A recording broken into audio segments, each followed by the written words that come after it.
Hey, fellow babies, welcome to a show that is definitely 100% proof positive that you are all better off just staying off social media entirely. It's because we are. How are you talking about? We are on social media right now. That's what I'm saying. I mean, yes, going. I just pretended I was like 14 again and tried to do something I shouldn't have done and damn near died before the show started. Yeah. Oh, it was terrible sitting and watching him masturbate.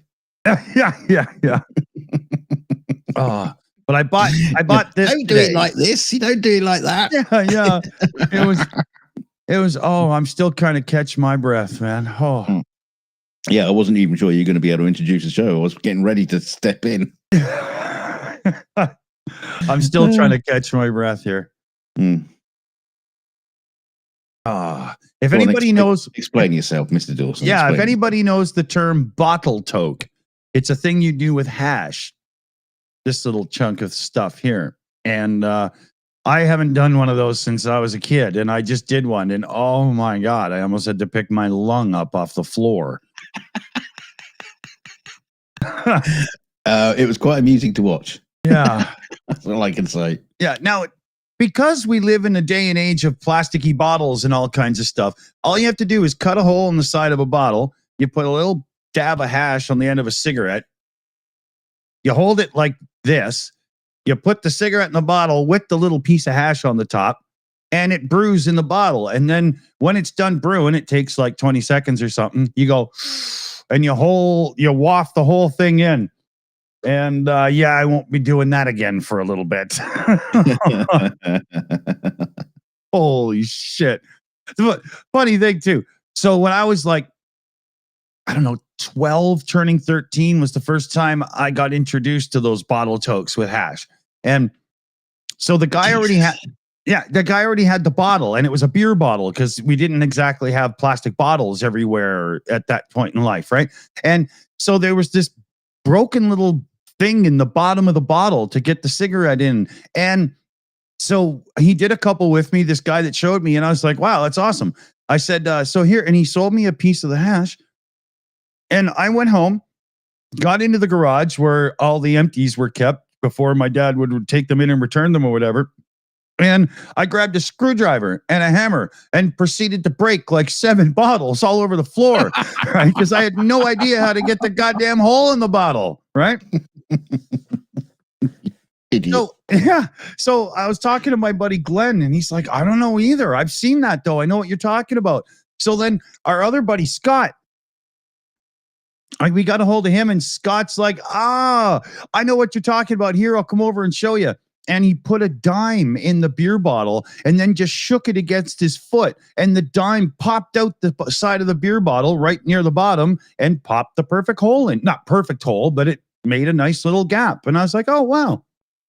And then I had to go home and, clean up all the mess I'd made. It was ridiculous. Again, you put a dime in a bottle and then just rattle it around. No. You put a dime in a bottle, and then you just give it a one shot. Flick it back and flick it forward and bounce it off the rubber of your running shoe. And the dime will just pop right out of the bottle and make a nice hole. It's not a perfect round hole, but it'll make a nice little pop through the bottle every time. I've done it many times. Trust me. Wow. Yeah. Yeah, and it's also a really easy way if you want to take a bottle and you want to turn it into a lamp. Well, you need a way to get the cord out of the bottom. Now you know how. My uncle, he used to make wine glasses out of old wine bottles. The whole trick where you just you swap the bottom and the neck over. So you got like goblets. Yeah. Yeah, I've got enough bloody bottles in the recycling bin. I could make a blooming banquet. Yeah. That's cool, though. That's neat. Yeah. Oh, because there's the other trick as well. So you can, snap the neck off the bottle, so you can do like slide guitar and shit like that. Yeah. I remember a guy taught me that, for a slide guitar, all you need to do is get one of those little glass cutters and score it and tap it, and boom, you've always got one on hand. And I was like, yeah, but the sharp glass, And And he never finished telling me that, oh, well, you can sand that. I learned that later. Out. Yeah. You can always put your finger in the other end. You know? Yeah. Took a while, you know? No, you're supposed to like wrap cord around it, around the neck, and then like light a fluid, and then set that alight, and then run it under a cold tap, and it just like pops. It sounds like Thanksgiving dinner at the the Red Cliffs or something, you know. I don't know what kind of Thanksgiving dinner you ate. You like some more gravy with your broken bottle glass? No, I always hear these horror stories about Thanksgiving and stuff, but I grew up as the only child in the family. So, you know, there wasn't a lot of people arguing because there just wasn't a lot of people. It kind of kept things simpler, you know? It's funny because, Thanksgiving is coming up, and I'm seeing lots of posts on all kinds of social media and stuff about the horrors of Thanksgiving and the nut job that comes around. You know, if you're not the nut, if you don't have a nut job in the family, you're the nut job. Yeah, coming around with your conspiracy theories and shit like that. Totally, man. Oh yeah.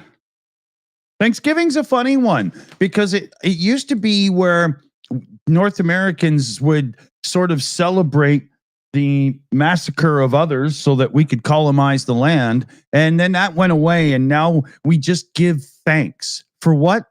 Nobody knows. It's just weird, right? And nobody invites any like Native Americans over. We'd like to join us. Hey, I have actually. Not coming around your house again. Yeah. No, that's not true. I have.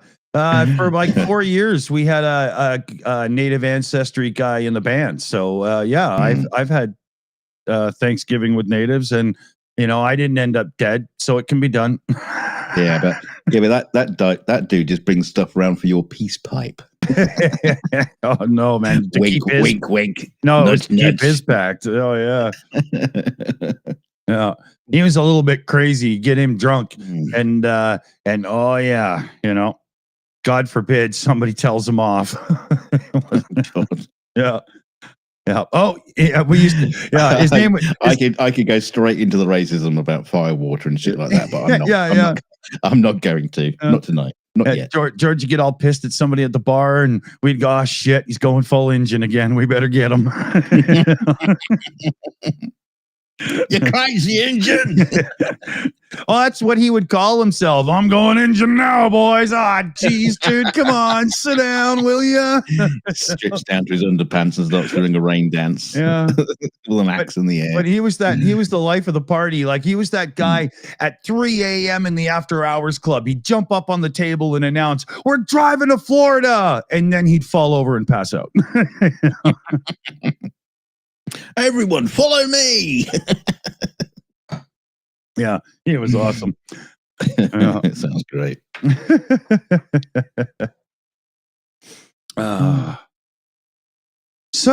Here we got a super chat shout out to do. Petra Olsen, 129 Swedish kroners. With love to Ukraine, and with love they will go straight into the pile. Thank you, Petra. Thank you very much. Thank you very much. I can't do an Elvis. It's terrible. Heather Wiley is saying she's having her first Thanksgiving alone in a different country. Well, if you're in a different country, you don't have to do Thanksgiving. Yeah, give it a rest. That's true. Yeah, fair enough, isn't it? I wonder what you could always, what would Thanksgiving look like in Mexico? Chicken and tequila? Just the tequila. Yeah. Just throw the chicken away, for God's sake. Yeah. Hook me up with another drumstick. Get that fucking thing out of here. And don't drape it over the glass of my tequila glass. It doesn't put a lime in it like you're supposed to. Yeah. Have you ever seen a tequila bottle with chicken skin? Neither have I. Get it out of here. Yeah, PJ says we don't celebrate Thanksgiving in the UK. No, we celebrate thank fuck. We got rid of those idiots. Yeah, you celebrate thank leaving. Thanks leaving. Yeah. Right? And off you fuck from America. The God Squad's gone. Woo! But the funny thing is, like he points out, is Black Friday is suddenly becoming like a worldwide thing. It's like it's in the UK, and it's like, well, we don't want Black Friday. It's just totally meaningless to us. It's not, though. Black Friday's based on the fiscal year of business. It has everything to do with everybody. Yeah, but our fiscal year is in April. Well, then have it then. Well, we don't. No, it's not about when your fiscal year is. It's the date during your fiscal year that the bank can stop paying government and like profits yours finally. All you're covered. You know what I mean? That's what it's supposed to be about.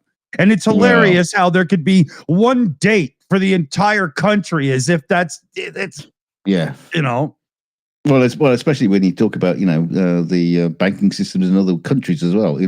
I'm sure our banking system over here does not do the same thing, and the government and all that kind of shit. I'm sure it doesn't align. No, but even still, you're missing the point of it. It has nothing to do with your banking system being different. It's everybody has expenses, and you get to a certain point, and the business can say, "Now we're bringing in money for us." Like it's irrelevant, you know. I don't know. I remember April. Seems like April is the first, but anyway, it doesn't matter. It doesn't matter. When I was young, and the first time that was explained to me, I was like, "So the owner of the company doesn't get paid for like 10 months out of the year?" And my dad was like, "No, you fucking dummy."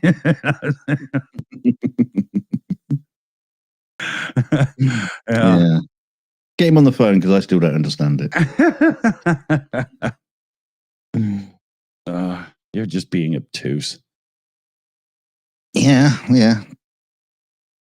But it is funny that it was very much an American thing, and it has snuck its way over here in some way. But it's still kind of like I just don't like that. I mean, we talked about this last time. I think the whole Black Friday thing. It's just they inflate the prices. Exactly, it's just a scam for the most part. It is, and get 1 cent off. Hooray!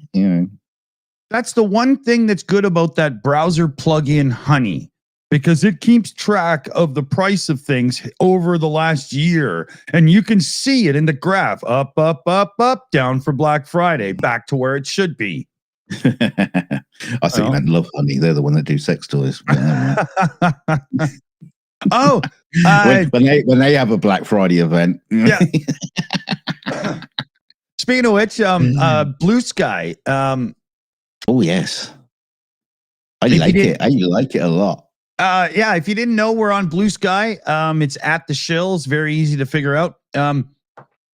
So at first I was just, I got us on there, set up the account and did a couple of things, blah, blah, blah. And a few people started following because, we shouted it out. And then I realized, I should be refollowing people that are following us. So I went back and I did that.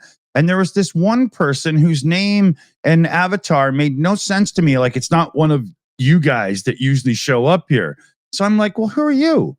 And she's got 124 likes or followers so far, or whatever it is. And the description where you put like, I'm on YouTube and that kind of shit.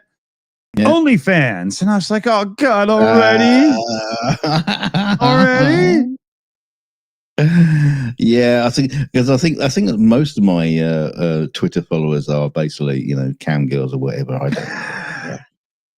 And I don't follow them up. I was gonna say, look, I'm not Republican, so I'm not looking to get a handful. Okay. It wouldn't matter if you're a Democrat either, or an independent. Yeah. No, you're still not out for that. Well, I couldn't believe it already happened, but. So far, it's bound to happen. It's bound to happen. Yeah. And at least she's not like, dripping in other. I was going to say ugly. No, I'm not doing that judgmental. But at least it wasn't like some, look, I'm already dripping in the last person's fluids. Don't you want to try? Like it wasn't like that or anything. Yeah. Well, that's what I notice on Twitter is sometimes they'll follow you, and that's the last time you ever hear of it. Yeah, but it's like, why are you following me? Why doesn't anybody else follow me? It's like, what's so attractive about my post that you want to follow me? And you just I'm not going to follow you back. No, but that's when I suspect a bot and somebody putting up pictures for the bot, because they're not interacting the way a human would. They're just fishing for angles of popularity, right? Yeah. Very strange. Yeah. Spartacus, that's my mom. I told her to follow you. Well, she followed me home last week. I just didn't recognize her in that picture.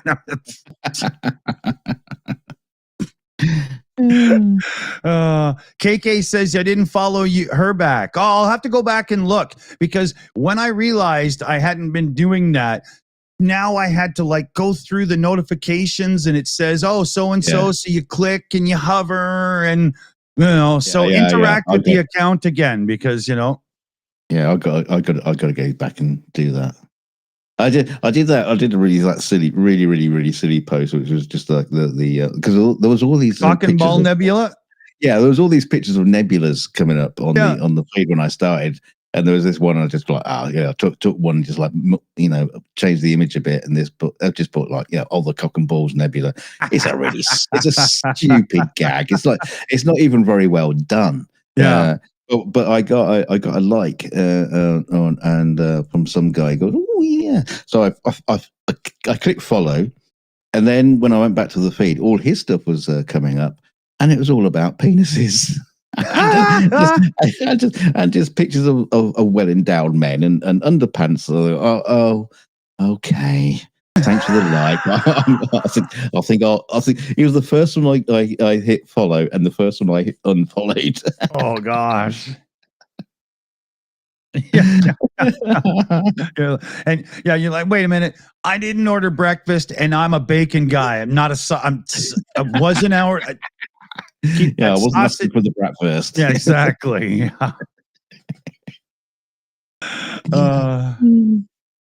But it's interesting though, because he was obviously because obviously we're finding a lot of people who are already in our kind of like circles. You're getting a lot of the Ukraine followers, and so you're getting a whole bunch of that, and that also like leads to other people. But this guy just seemed to like come out of nowhere and just like, that was funny. I'll hit like so. And that is one thing that's interesting about Blue Sky, because I think people are a little bit more open to engaging a little bit more than they are on Twitter. Twitter seems to be a very, very, very, very strange place where a lot of people will argue with like some particular posters, but anybody else, you just post something, they just totally ignore it. Yeah, you know what I mean? There's a bit more chance of a communication going on. Very much so. It's I'm seeing it's the way Twitter was before it became this hostile place of hell, Yeah, it's really difficult to try and get any sort of engagement going. Really hard. Hey, we're that shy of 100 followers, so there we go. Yeah, I'm not, but that doesn't matter. No, it doesn't actually. In so much as it pertains to this. I can always expect you to step in and help your crippled friend when he needs help. Just kick him when he's down. It's all right. I'm used to it. I mean, the guy. Oh, you mean you? Okay, yeah, you're not crippled just because you have a cane in your avatar. Jesus. Oh, believe me, I'm crippled at the minute. Oh my god, I can't do anything. Oh, even just moving in the chair there hurt. Your avatar looks like it's having a stroke.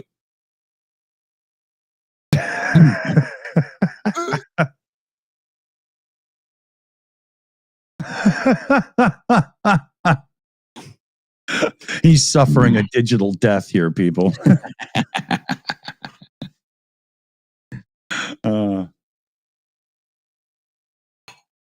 Okay. So what else is happening? Well, I top up my wine. What else is happening in the world? I'm not even sure. Formula One World Championship has been won. I know there's people that watch Formula One in the live chat, and if you haven't watched the race yet, I won't spoil it for you.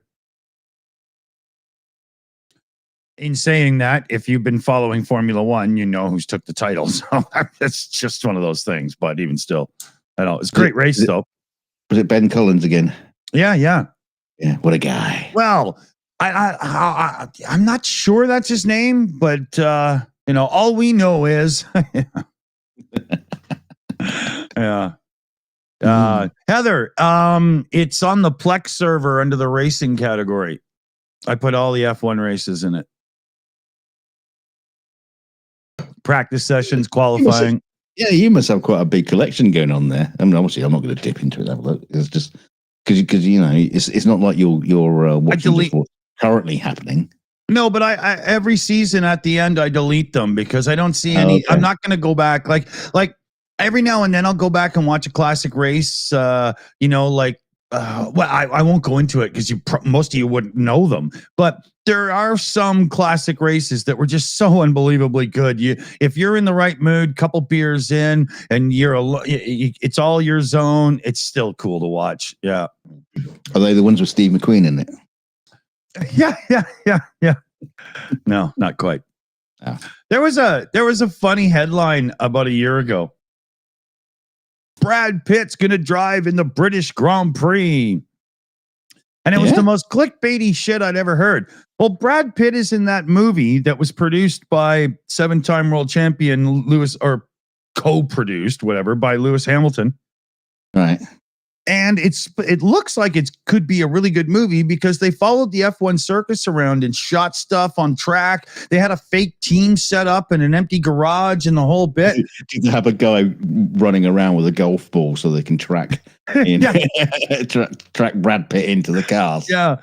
But dressed in an inflatable F1 car. Yeah. We'll replace it with CG later. Don't worry about it. No, that's just the thing. This is the reason they brought Lewis Hamilton into the production, was they were working on new ways of doing camera work and stuff to try to convey what the driver really goes through in the cockpit, driving 200 mile an hour through a 90-degree corner, right? So, but anyway, they'll probably just all shoot it on Need for Speed or something like that. Yeah, it's a PlayStation 3. Yeah. But what was going on is they were saying, oh, he's going to drive in the British Grand Prix. No, he got to drive an open wheel car that looks like a Formula One car around the Silverstone track when the fans were there for the Grand Prix. But he did not drive in the Grand Prix. Was it like a pedal car? Yeah. A Sinclair C5 dressed up. You look under the diffuser and it said Fisher Price, But so I mean, it was such a joke headline. I remember. Oh yeah. Yeah, well, the thing is, some actors, if you saw a headline like that, you go, yeah, I could quite believe that because some are really into it. Not in Formula One. Yeah, I know that, but but they are into racing, and so you could put somebody into an F1 car. They'd probably be shitted in, they'd probably crash it. But some actors, an F1 car, no. But Brad Pitt, I don't think is he known for racing at all? Has he got a history of just doing any track? I think he's pretended to a couple times, but that's about it. Has he done star in a reasonably priced car? Yeah, no, he's no Patrick Dempsey who actually races at Le Mans. Like Patrick Dempsey is a real race car driver, right? Yeah. And but even then, if you were to take Patrick Dempsey, who's actually stood on the podium for Le Mans, right? He's stood on the podium. If you put him in a Formula One car, he'd be lucky to do a lap and a half without spinning out because the Formula One car doesn't work unless you can drive it fast enough to make it work. And to drive it doesn't work as a car. Right. And to drive it fast enough to make it work means you have to shut that thing inside your brain off that says, I'm going to die. I'm going to die. And you just have to keep going. It's unbelievable. And then even if you do manage to make the car work, the G-forces on your neck going around the corners, if you haven't been training your neck to handle it, in 3 laps, you will pull that car over. There's no way you can handle it. No way. So Stallone could do it then if you could get into Yeah, exactly, man. Yeah. He doesn't have a neck. His body just goes into his head, It's just unfortunately the rest of his body wouldn't fit inside a Formula One car. Yeah. But yeah, the drivers, you see them training, they lay on their sides, this big weights hanging off their head, lifting it up. And oh yeah. Wow. Yeah. It's crazy, man.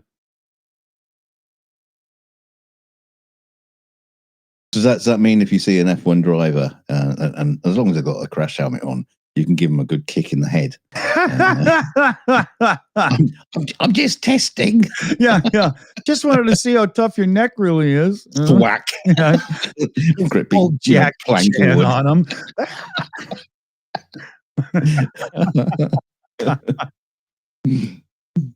That'd be funny. But I am excited to see this movie that's coming out, right?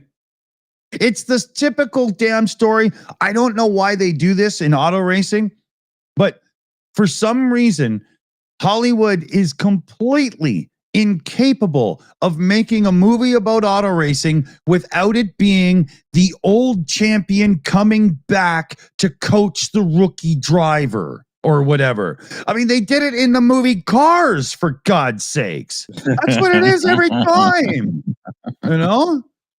Well, it's the classic, isn't it? Yeah, and so you know what role Brad Pitt is playing in this new F1 movie? Oh, he's got to be the washed up. He's the old driver that comes back to help. Yeah, it has to be because Brad isn't a spring chicken anymore. Yeah. Did I watch Baby Driver? No, I've not seen that either. Yeah, neither. I haven't seen that. Is it oh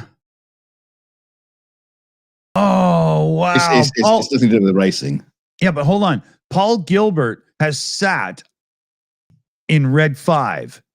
And if you don't know what that is, Red 5 is one of the legendary cars of Formula One. And it's called the 5. There was a number 5 that was red.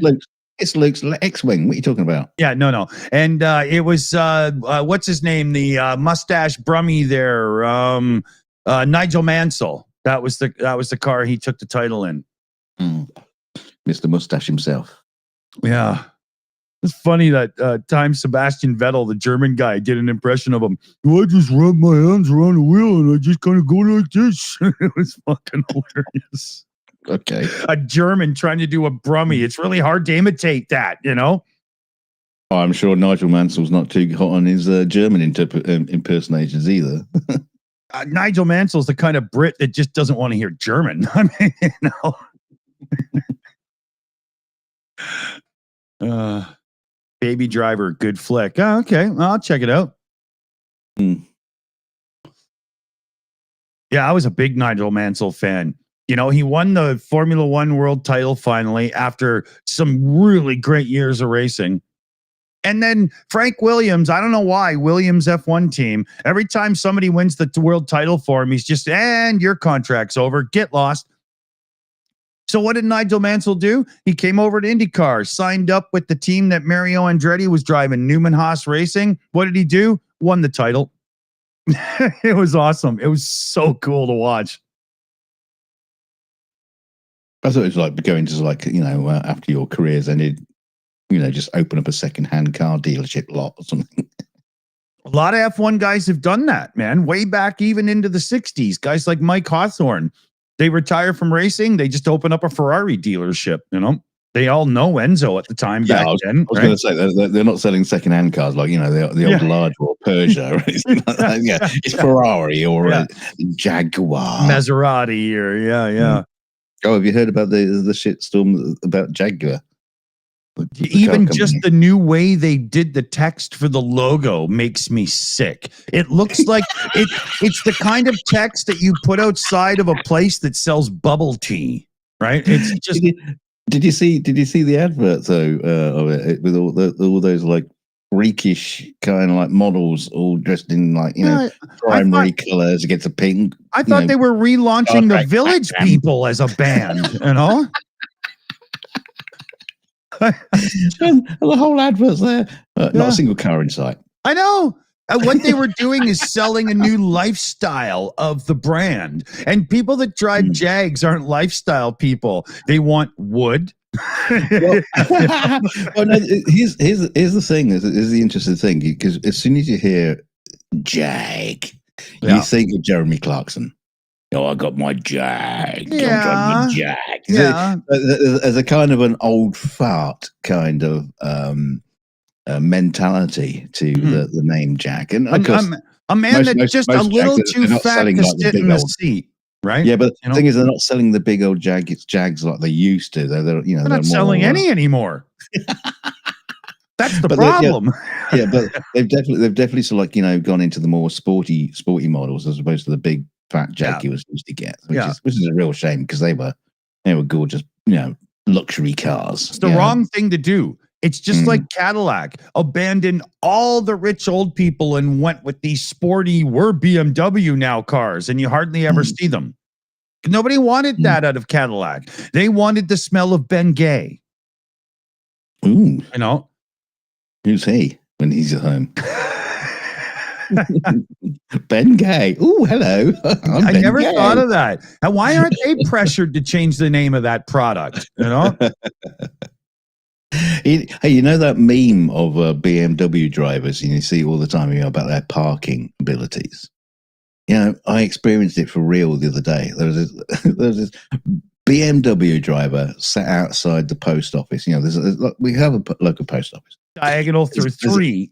There's like half a dozen parking spaces, and this Jaguar, a BMW driver, parked in front of all of them. And obviously he was just like sitting there with the engine running and kicked the little kid out to go to the counter and to do the post office thing and just like wait to come back. But there's me, it's like, great big fucking, Land Cruiser right behind them going, get out of the fucking way. And, there's like a couple of spaces further on towards the end. One of them's a disabled space and one of them's a normal parking space.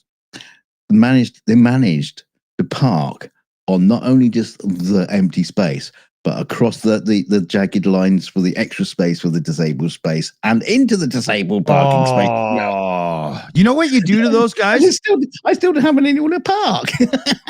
You know what you do to those guys? You go into the business and you say, excuse me, do you have a restroom? You go in and you grab those thick paper towels, those paper ones that won't rip, right?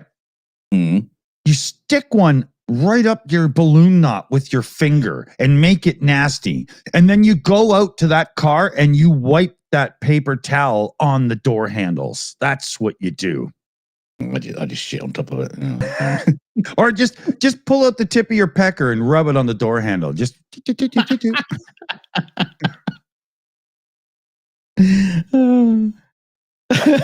did do that once when we were taking Dixie for a walk, right?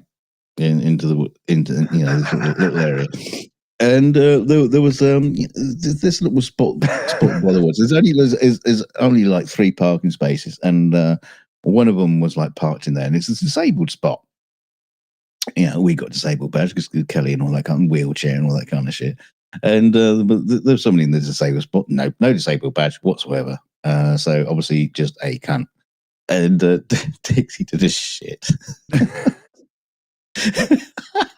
So I picked the shit up with a bunch of leaves, went back to the car park and flung it out to the back of the car. Awesome.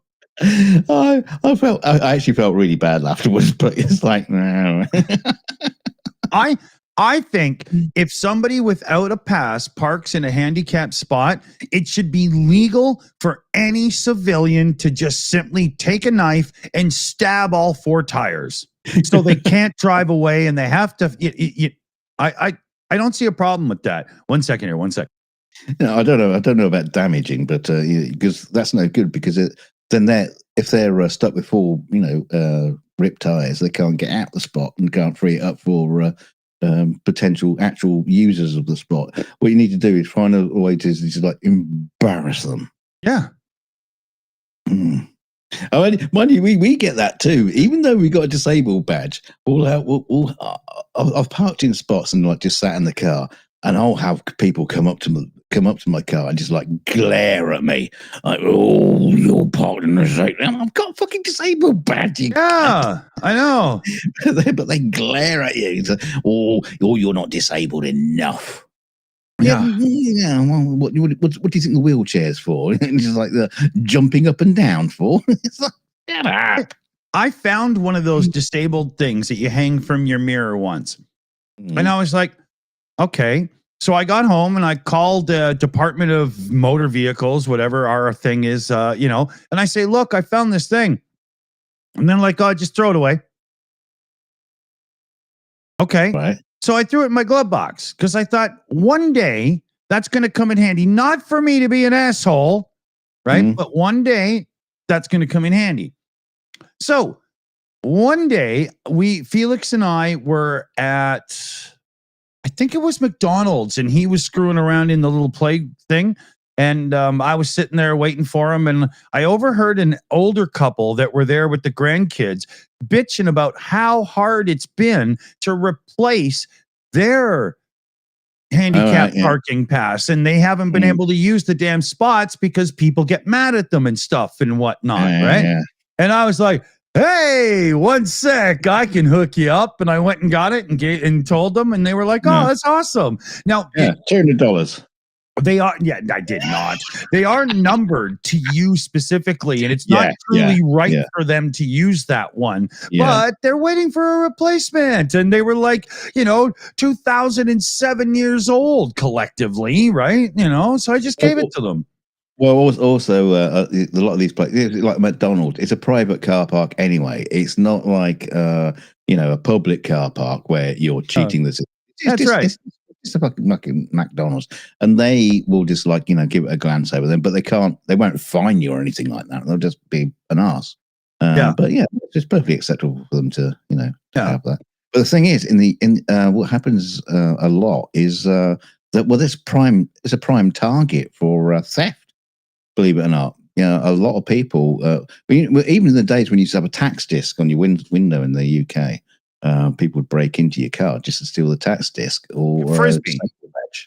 Yeah, it's just like a little round disc to tell you the car's tax. What they do is steal it, puts like there's a floor of kind of like they just bleach up the your number plate off the tax disc and just put their own in. Yeah, they steal your tax disc. Obviously, we don't do that anymore. But but people will, they'll break into your car just for a disabled badge. Wow. Yeah. Wow. Because using a disabled badge, if you're not disabled, is so obvious to the people around you that I can't understand the mentality of somebody that's willing to have people look at you like this as you get out of a car as a able human using the damn spot. I couldn't do that. I mean, this is the thing about disabilities, because disabilities are just more than just physical. You can have a disability badge for many reasons, and you do get that sort of like attitude where, oh, you don't look disabled. In Canada, unless it's physical, you don't get that parking pass. They only give that to people that have limited motion mobility. And you could be somebody who, you don't need a walker, but you could have like extreme fibromyalgia. You're still going to get one because by the time you're done shopping, you could be extremely tired or whatever. But it's right. I mean, obviously we got ours because of Kelly. Because it's her disability badge. It's just I'm the driver of the car, so I will get funny looks. Because I would say there's nothing wrong with me, but we look these days. You see me get out of the car, I look more disabled than she does. Yeah.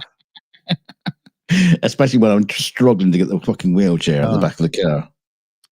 There's actually an argument. Heather Wiley in the chat was just saying it, like with me with fibromyalgia, I wonder if I was able to get one. I wouldn't, because I'm still more than fine enough, I mean, if I take a 20-minute walk to the store and then walk around with Felix, my son, for like an hour, and then we come home, oh man, I need a couple hours to recover and get ready. I'm not just going right into the kitchen to do kitchen work. There's no way.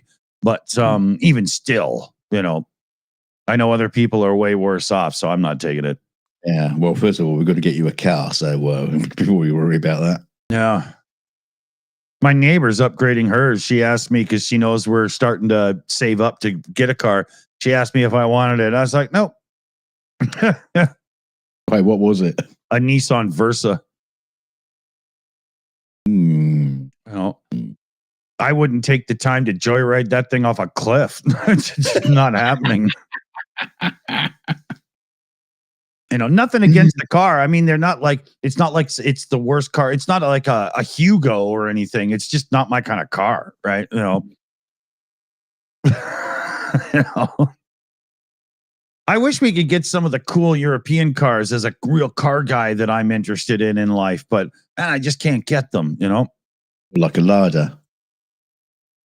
No, although I would take a Fiat Panda 4x4 and give it a little spruce up if I could get my hands on one. Over in Canada, we have the Lada Niva. I mean, most of them are just rusting out in fields, but that's as close to a Fiat Panda 4x4 as I could get in Canada because I don't think the Fiat was ever sold here. But I am not driving a Lada. So, you know, unless I could get the Fiat, I would never do it, right?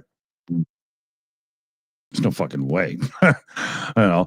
But like a Peugeot 205 GTI or something, you know, I can get a Chevrolet Chevette. Yeah, you know, we missed out on so many cool cars here. My uncle had a Lada. It was like a pea green one. He bought it brand new. I think when they sold it, like after he died, like 20 years later, it still had like 1,000 miles still on the clock. Like, is the engine rusted out and fell out of the bottom, so it just was stuck in the garage? No, it was in pristine condition. It was just like, you know, he hardly ever went anywhere in it. Yeah. Yeah, UTV and Ham there. Lacar was a POS like a Yugo. Totally. In North America, the Renault Lacar was just considered junk.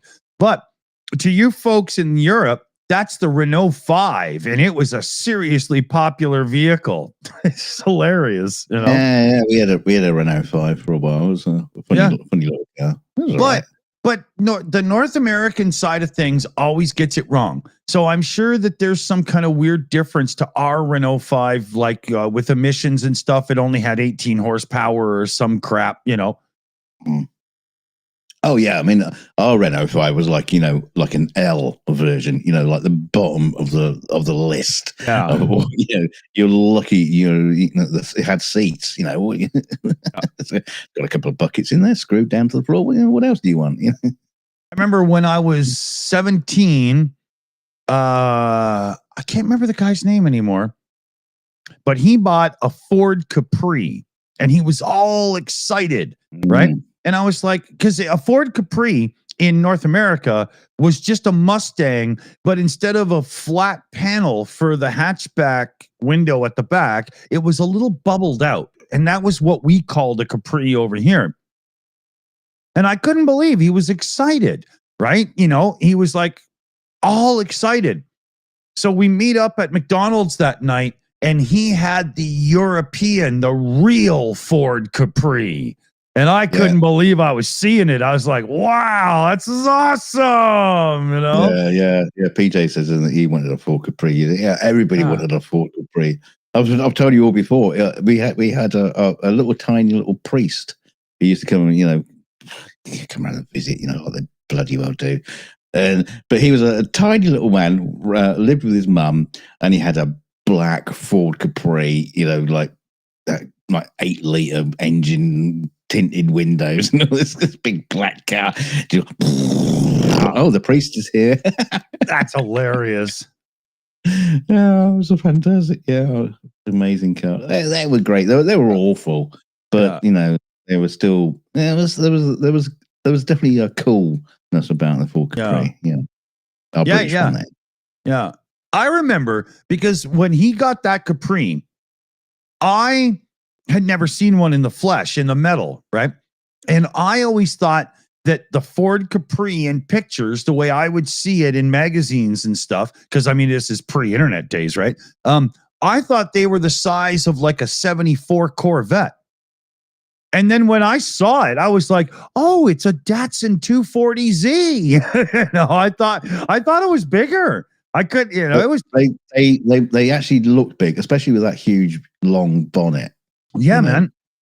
Yeah, I was shocked. It really did look like a muscle car, even though it particularly. Yeah, I wasn't sure I was going to fit. Because I mean, when I was 17, I was 6'1". I stopped growing then. I was done. Yeah, you got shorter since, yeah. Yeah, so yeah. Worn down to the nub. As my son reminds me when he stands beside me. Jesus. And he's the one that's playing in the McDonald's ball pit. we ran into this cat. I couldn't remember his name anymore, but we used to live across the hall from him when Felix was like 3-4 years old. We ran into him today at the store when Felix and I were out this afternoon. And he looks at me and he looks at Felix and he's like, "Holy shit." Felix couldn't remember him because he was too young, Yeah. It was hilarious. Yeah, he goes, "Yeah, my kids are 8 and 4, but I don't look up to my children, and he's my height," right? I was like, "Yeah, check this out," right? Hey, Michael Godey says in the chat, "My piece of junk Hyundai." Or actually, there's an advert out in the UK telling you how to pronounce it. It's not Hyundai. It's Hyundai or something. I don't know. But he says it's failed its MOT today. How old was it? Oh, bummer! Because no MOT means no drive, right? Like no it's off the road. Get it fixed. Yeah. What happened? Did they put it up on the lift and the rust just caved in and it came down off the lift? No, I'm just kidding. I remember it's rust a big problem, as much of a problem as it used to be. I'm sure. No, these days we're way better than we used to be, but even still, you get the odd car. Like a lot of people don't realize it, but when you have a sunroof, there's never been a car made that has a sunroof that also doesn't have a drain channel in it because they're never fully waterproof, right? And things like that. And so the only things where we have rust problems now is when they design like the water channels wrong in the fender inner wells and stuff. That's where you get it. Otherwise, we're pretty good these days, Yeah, I had a car and it had like it's like tubes running. It was probably from the sunroof, into the like rear quarter of the car, and obviously I don't know what happened, but the tube wasn't actually like going out of the car; it was just like inside the body. So it just basically was collecting in the bottom of the seal and just like rocked the whole lot out. Yeah. Or what's really common is your sunroof will start to leak, so you start trying to figure out how to seal it better. It's not the seal. It's little bits of crap have clogged the damn tube. And what you do is you just simply take a compressed air thing, open your sunroof, you find the little thing, you put the little compressed air thingy in and blow, and the crap will come out the bottom of your fender and your sunroof won't leak anymore. That's how you fix it. Yeah. Sometimes. Actually, quite often. To be honest, it really is. Yeah. It's funny too, because a mechanic will make a fortune on that one. Oh, yeah, blah, blah, and whatnot. And all they did was put their air gun in and then go and have lunch, Yeah, I know on the Land Cruiser, the tubes for the drainage system in the sunroof, they go all over the place. It's like you get a block in that, you're a bit buggered, really. Even the air thing is because it is so convoluted, the flow, it doesn't particularly work that well. Sometimes you got to go back through the backwards. Yeah. But the UTV and Ham in the chat, the AMC Pacer had so much glass, the AC strained to keep up. That thing, that wasn't a passenger compartment. That was a goldfish bowl attached to a car. Oh man, yeah, that had to be one of who sat down and drew that car and went, "Yep, nailed it." Let me bring a picture up if you don't know what we're talking about. And then even worse is who is the idiot afterwards that looked at the design and said, "Dude, you did nail it." It's kind of funny that you do see like a lot of designs of a car, and it's just a beautiful glass bubble on top, and then you think, well, that's how you like kill ants with a magnifying glass. I wonder how many of these cars just like combust because the focal point of the sun through that nice curvy bit of glass is being focused. Yeah. onto your McDonald's rubbish in the back seat, and it's just going to go. Yeah. Now that was the one from Wayne's World, wasn't it? Yeah. No. They had the Gremlin, same car, different body. Now look on the left. Look at the bottom left, that stupid Woody looking one. Let me see if I can't just get this to come up a bit better. Now, you see how the door ends right behind the door handle? It looks like the door ends, but it doesn't. It's actually bigger and goes right back to where the rear wheel is.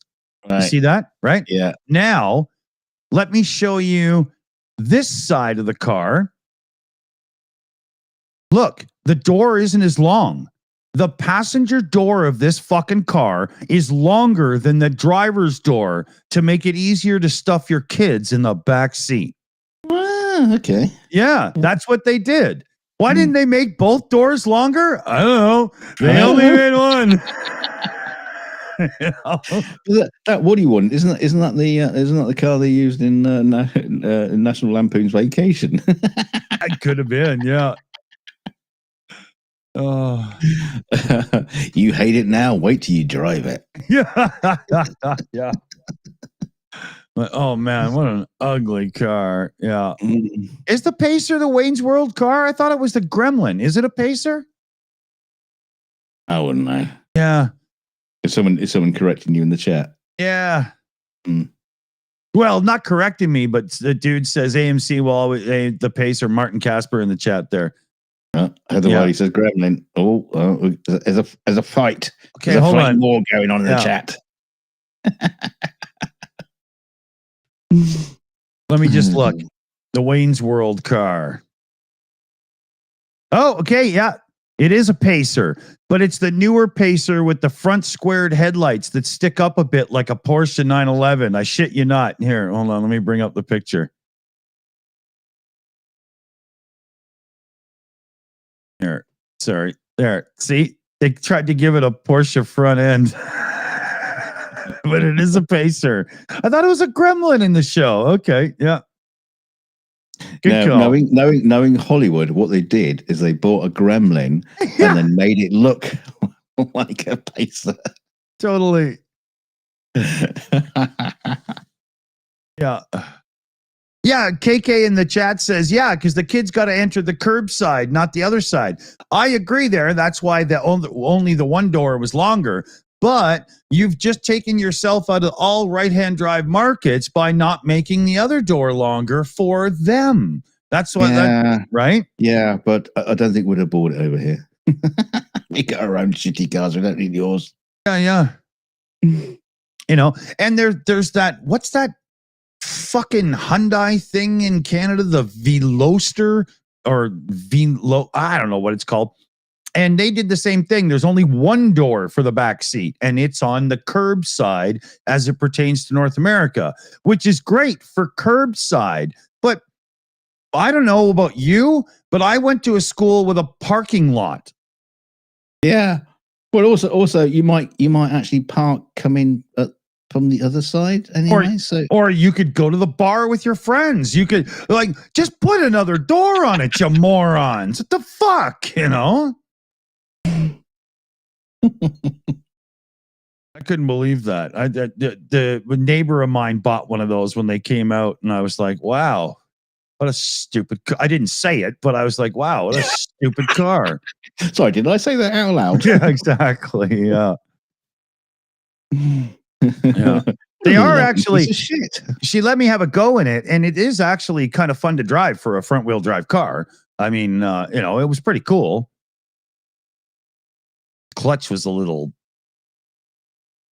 dead feeling. It had no there was no real spot to feel if you really needed to use a clutch properly. It was just simply meant to switch gears, right? Yeah, it was a switch. yeah, pretty much like a solenoid. Yeah, didn't make it that engaging, but at the same time, at the time I had a Porsche 944 turbo, so I'm grading on a scale here, Yeah. I love that car. Best handling car I've ever had. Loved it. So what else is going on? Enough cars. Hey, talking about cars. Oh God. I noticed. I was watching some bits of Blade Runner the other day, and you got these flying cars, and they're always whizzing around everywhere. But it's the future, and it's always raining. And I noticed that these all these flying cars, all this technology of anti-gravity or whatever, and they're all zipping around. They still got fucking windscreen wipers like you get on a modern car. Yeah. I was thinking, actually, that's like you see all the pictures of space pirates, and they got a slide rule in their teeth instead of a dagger. Yeah. So surely in the future there'd be something a bit more technical than just like a big rubber thing that just goes across the windscreen. Right. That's like going into a futuristic bathroom and seeing toilet paper instead of 3 seashells, right? Yeah, doesn't make sense, Yeah, they could have had invented some kind of new sciencey fictiony technical thing. Didn't have to explain it. We don't need to know, but just not have windscreen wipers. Yeah, you could have some kind of like it was a Dyson. Like because like Dyson, they come up with like hair dryers that are like 500 quid. Yeah, but they got like super duper technology. You'd have like a Dyson airflow thing that keeps the rain off the windscreen or something. Just something futuristic, or a laser wiper, or exactly. Or a force field, or something. Not just a rubber thing that just goes across the screen.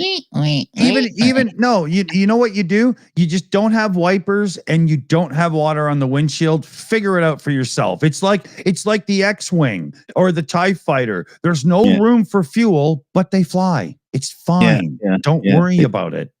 It's made up. Yeah.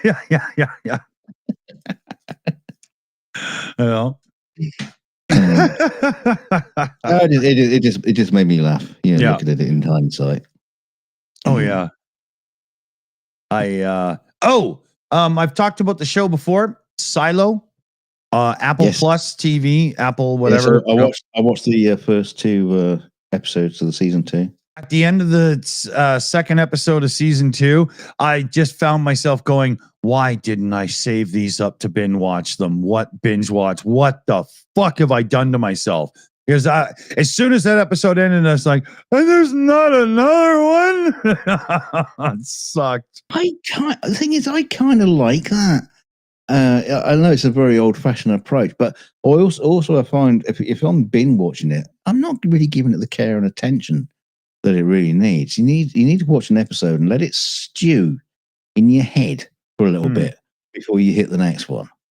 Because otherwise it's just like this kind of like dopamine hit kind of gratification to see what happens next. I want to see what happens next. I want to see what happens next. And then also you're more likely to like just skip bits.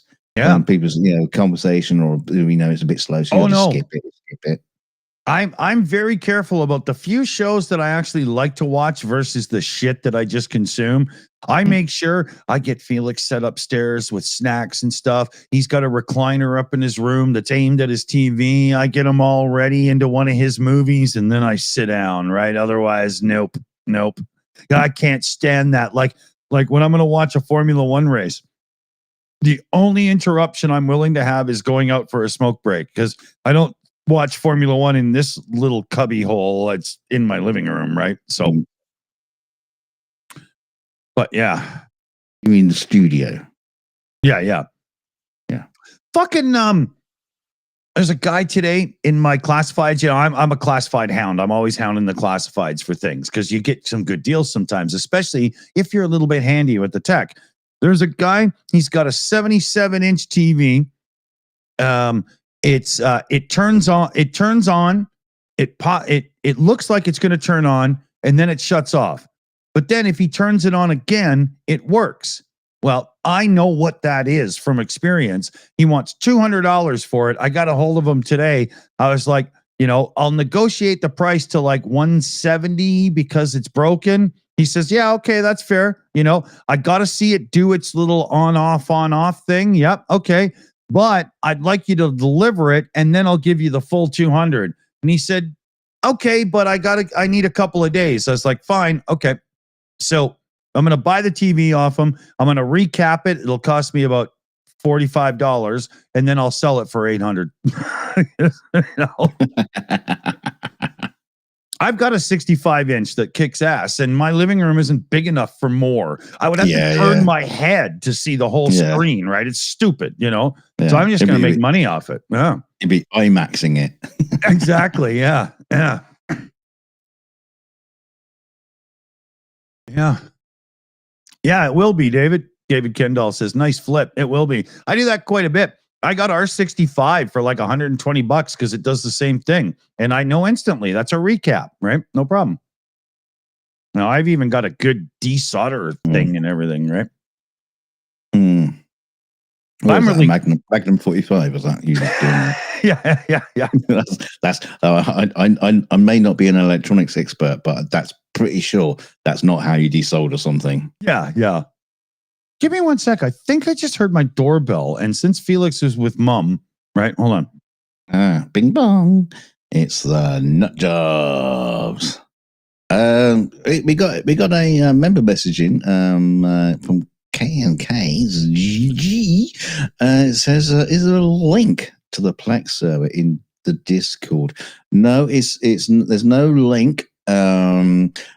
Because obviously, because it's invite only, it's not a public server. But yeah, I'll mention it to Dick, and we'll see if we can hook you up.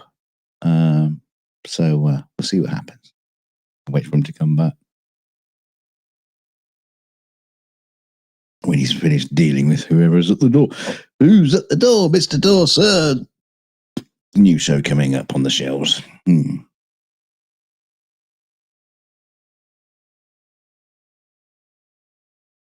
Well, what else can I bore you with while we're waiting for him to come back? I don't know.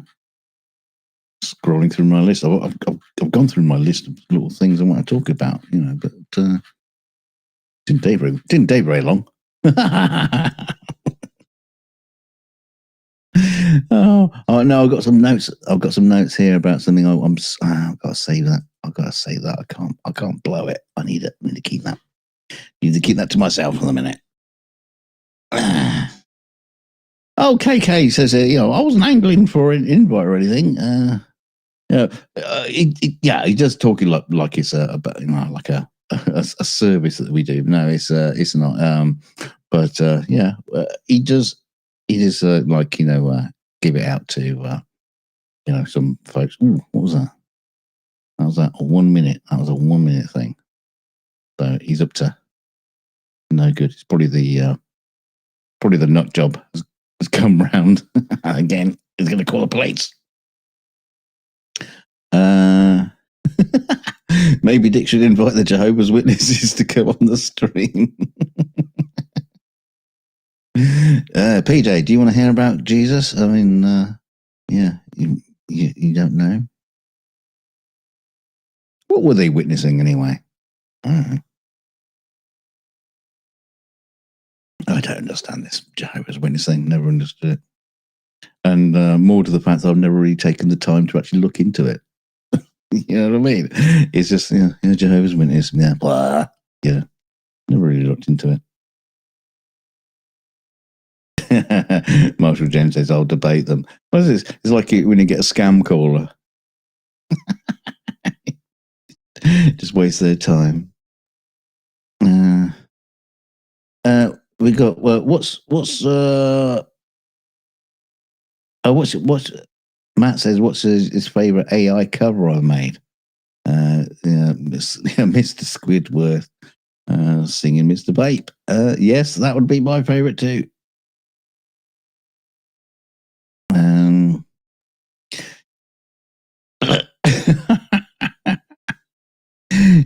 PJ says, I'm sure Dunk would be very welcome at the Kingdom Hall to find out more. Yeah, I'm sure they'd love me. Coming in with my evil devil ears. Yeah.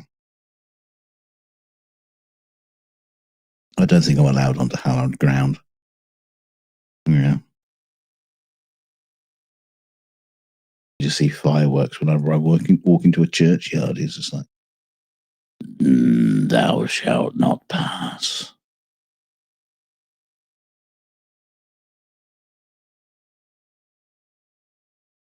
Oh dear. Yeah, Dick will be helping someone. There'll be some kid going, I've got a broken wheel on my bike. My chain's come off my bike. Can you fix it again? I'm sure he'd probably just tell them, fuck off. We're doing a stream. Come back later. Aliens. There'd be aliens.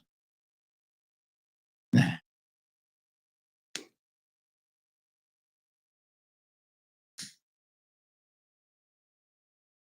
Oh, come on, Dick. I've run out of stuff to talk about. See, I can't do the thing that Dick does where he just like rambles on forever and ever about nothing. I literally do ramble on about nothing. Hey, he's back. Yeah, because Dunk wanted to be a lumberjack. Leaping from tree to tree. Oh, dear. You all right? What happened? Felix came home. Oh, see. Yeah. Yeah, he had enough, did he? Yeah, yeah. Which, I mean, you know, I can't blame him. I divorced her, so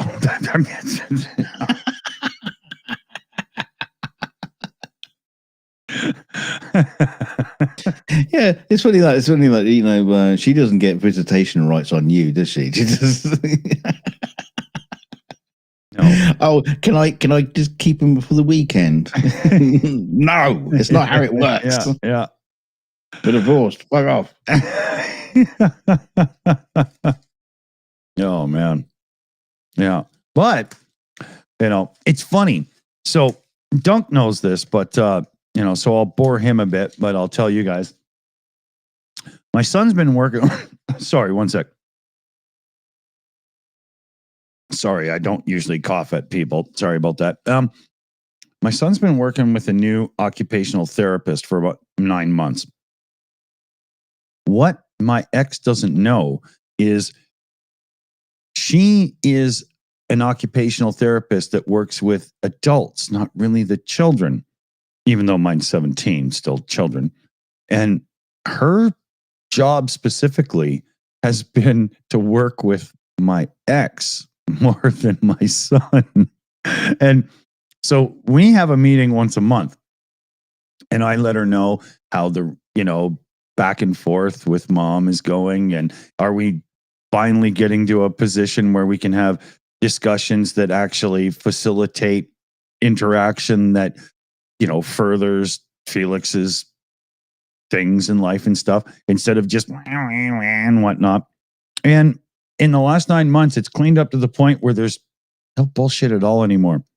And my ex still hasn't figured out that this woman is actually working with her, not Felix. So it's really effective. I'm assuming she's not working on her dancing techniques.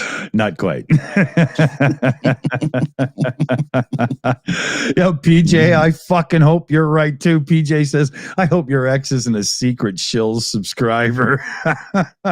You know, I've told so many stories at this time, there's no way it wouldn't have been thrown in my face by now. So I'm sure I'm all right.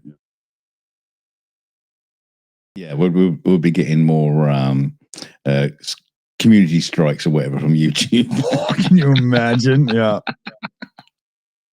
That'd be funny. You know, but it's worked out really well. So, it's not for everyone, but deception, it can work for you.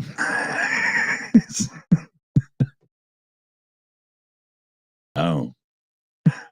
What do we got here?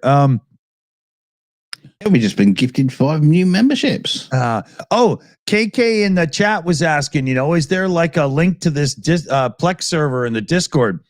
The Plex I've talked about that, but yeah, carry on. The Plex server is something that runs specifically out of my home, and I have to watch its bandwidth because it can only use so much. I do pay for a really intense internet connection, and it originally started as something that's just for the mod team, like it's a bonus, hey, thanks for helping and everything, right? And I put in all the newest movies and whatever somebody wants, like somebody wanted Shameless, so I put in Shameless, and they were like, no, I wanted the UK version, so I put that in, but I left the other one just in case anyone, like I got it's a 80-pound monster of a computer that has like 9 hard drives in it, just terabytes and terabytes of storage. So I don't race things. I just keep filling it constantly. Yeah. But I do have to monitor the bandwidth. So what we've been doing is every so often we let a couple people in on it, and then I judge the usage, and then I can let a couple people more in and that kind of thing. And so it's not open to the public, but it's and I guess if we had like 300 people on it, there's a cause to say that, now we're just a streaming service of, that would be start charging. Yeah. Well, but maybe I'd get charged, right? Because it's Plex sharing. There's nothing illegal about Plex sharing.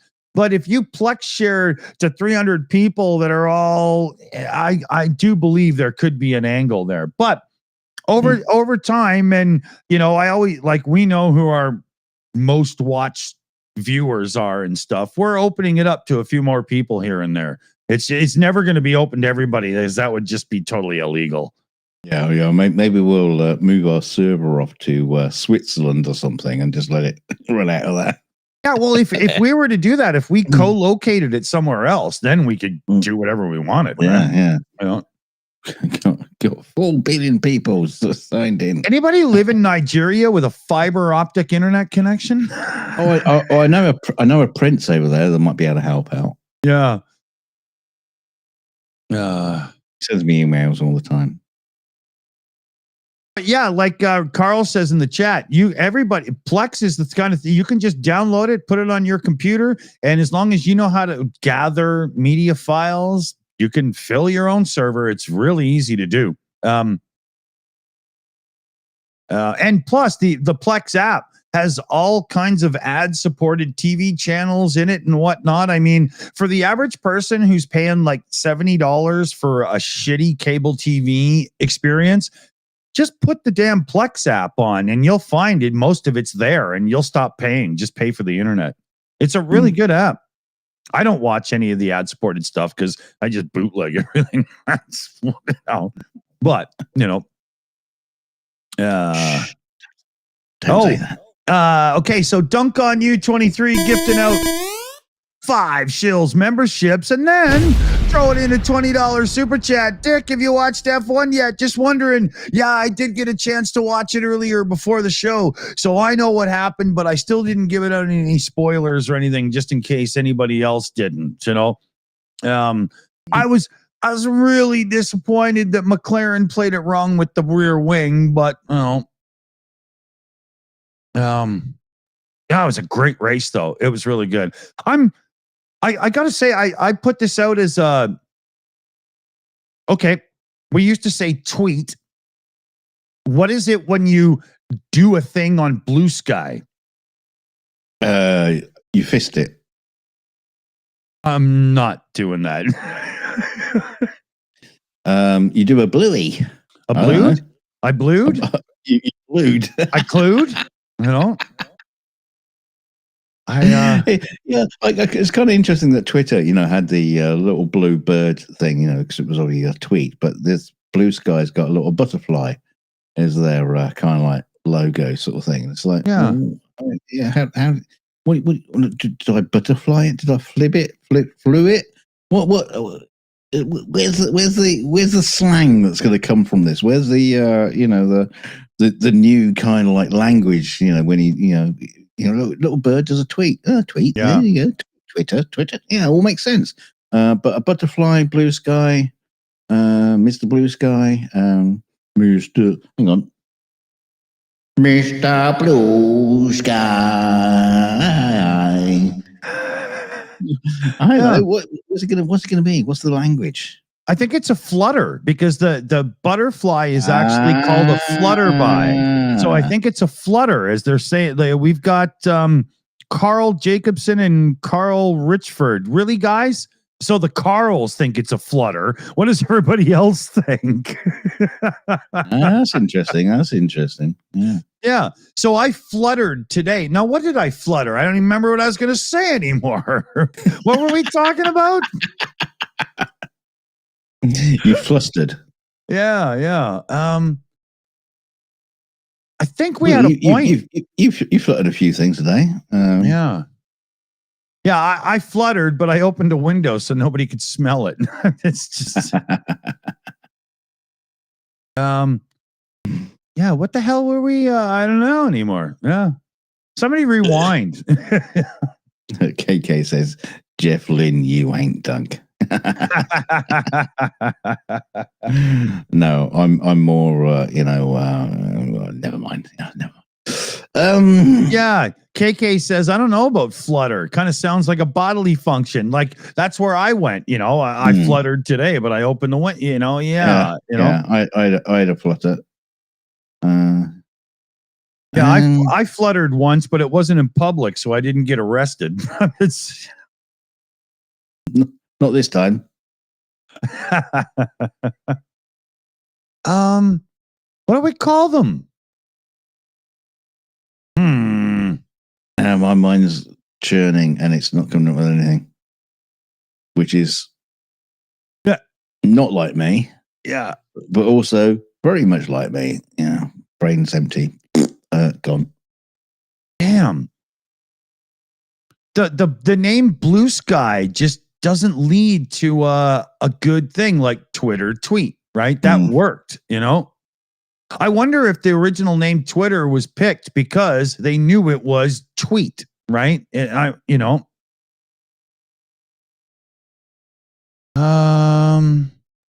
but that goes back to the whole little, the little bird thing. The logo was a little bird, bird's tweet. Yeah, exactly. Twitter.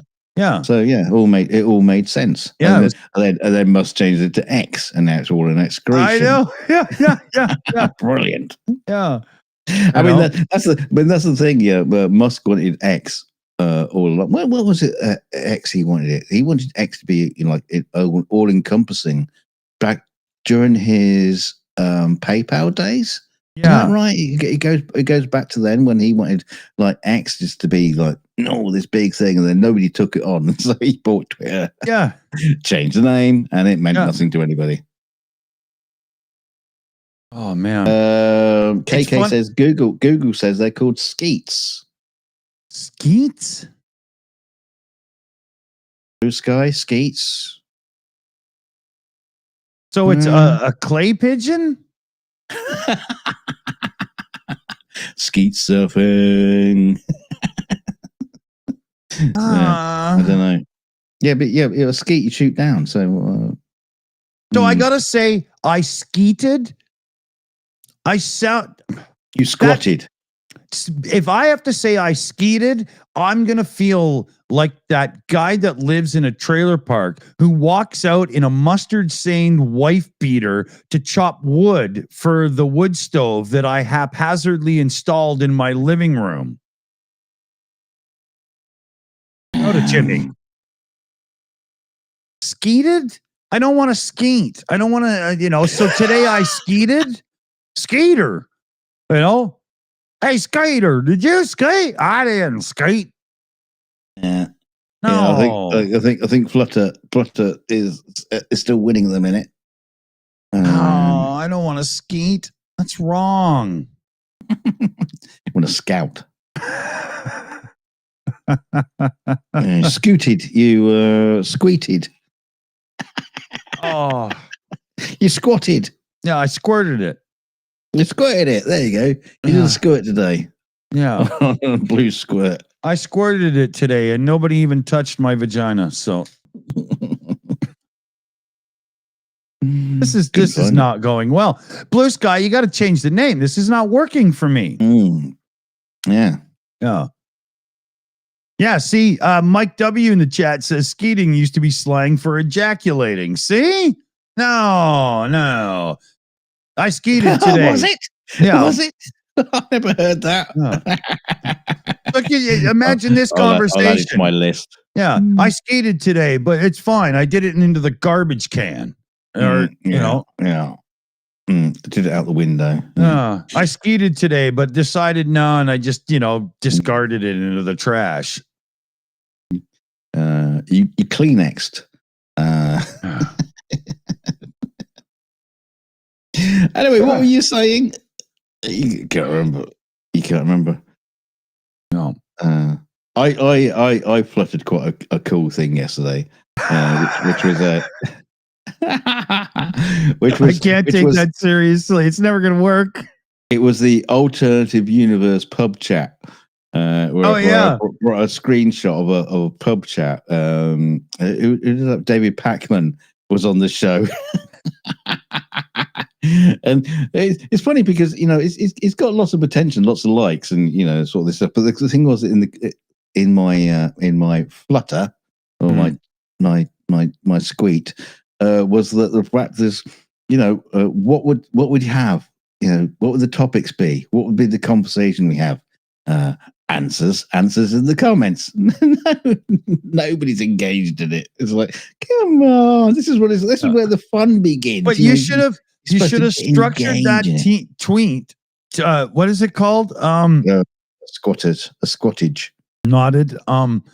You should have structured that to go up on the Shills account. No, I'll do it next time for you.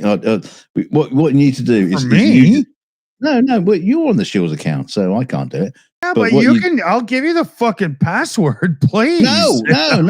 You started it. You got to. I started this account because there's somebody out there in the live chat who knows that they're going to be running it after it's actually already been arranged. Okay, no, at this moment in time on Blue Sky, you and me are working as a tag team. It's as simple as that.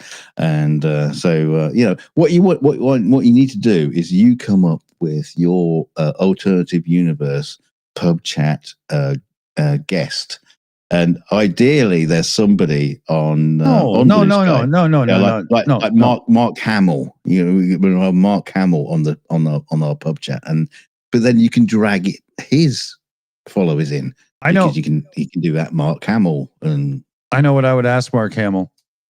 How much fun did you have playing the Trickster on the 1991 TV version of The Flash?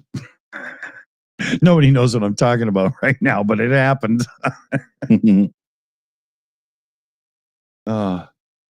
Yeah, I don't know, but no, the idea would be is that is a great idea, but it's not one that came from me, so I can't follow it through the way you do. You do that, You can, you numpty. Not really. You can. No, because I would do it as an employee who's being told how to do it by the person who thought it up. You thought it up. You're the creative mind behind that. You play that out, and I'll do another thing that came from me because that's more natural. Then it's works better. Well, all I'm just saying is, who would you like to have as your guest on our alternative universe pub chat? Who would be your pick if you could have like anybody, but ideally somebody who is on Blue Sky because we can drag them into it. Okay. I was about to pick somebody who's dead to make it because that's where I would go with this, right? That would be hard to get their fans. Yeah.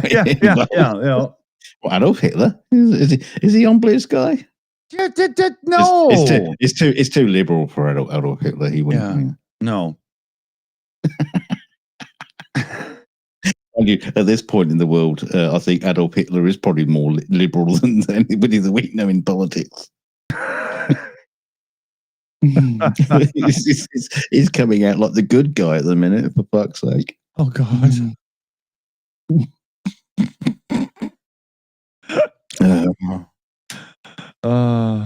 Elvis. Otherwise, he says Elvis.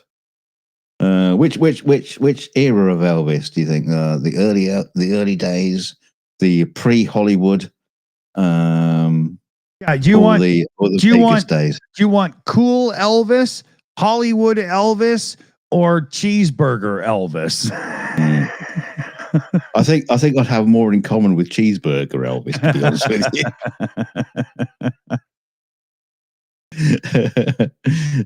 Would be at his mansion in one of those toilets where he's got like 3 or 4 bogs all lined up, and you can have a burger and sit on the throne and have a chat. There's probably a burger dispenser in the bathroom, right? Elvis was the burger dispenser. No, if okay, so if I had to do somebody that's alive, I would instinctively, one of the names that popped into my head instantly is Neil deGrasse Tyson. Okay. That's a tough one, man. Because Neil deGrasse Tyson. Because Neil deGrasse Tyson is, who he is. What subject would you you corner him on? Because I would try to. He's got so much.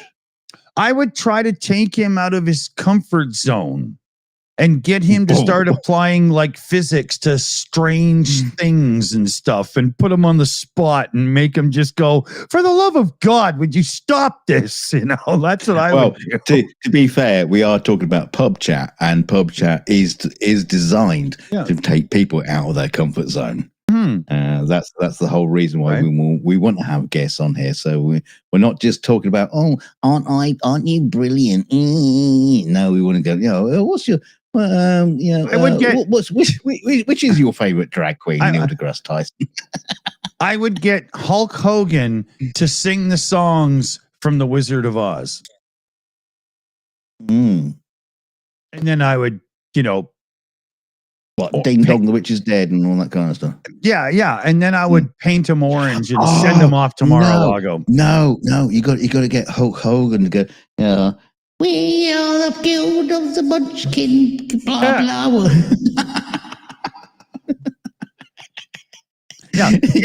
And you got to put him through the city voice thing, Is there a song about the fact that you're proud that you have a small penis? Because I want Hulk Hogan to sing that song. That's it. We represent the Lollipop Guild.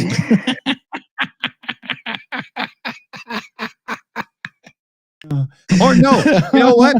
I choose Donald Trump.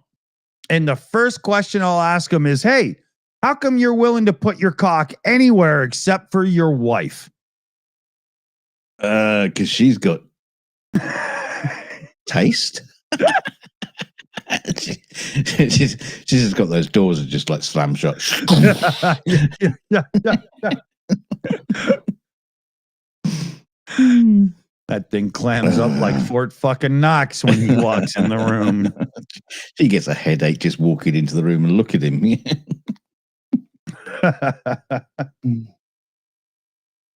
But what if you could have an AI-based funny little interview with somebody who's no longer with us?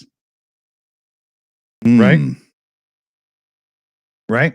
So I would like to sit down with Jimi Hendrix and discuss the finer points of recycling. Or just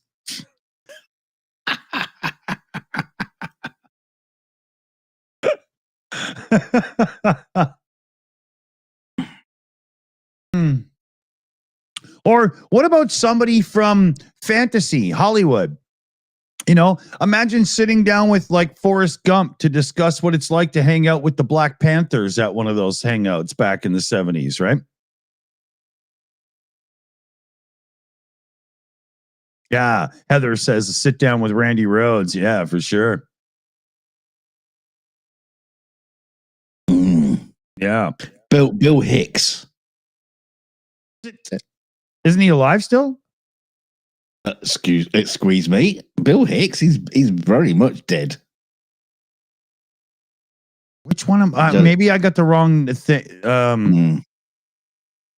I'm thinking of the guy that was on Top Gear as a guest and like played a little electric piano and sang a song. No, not so much.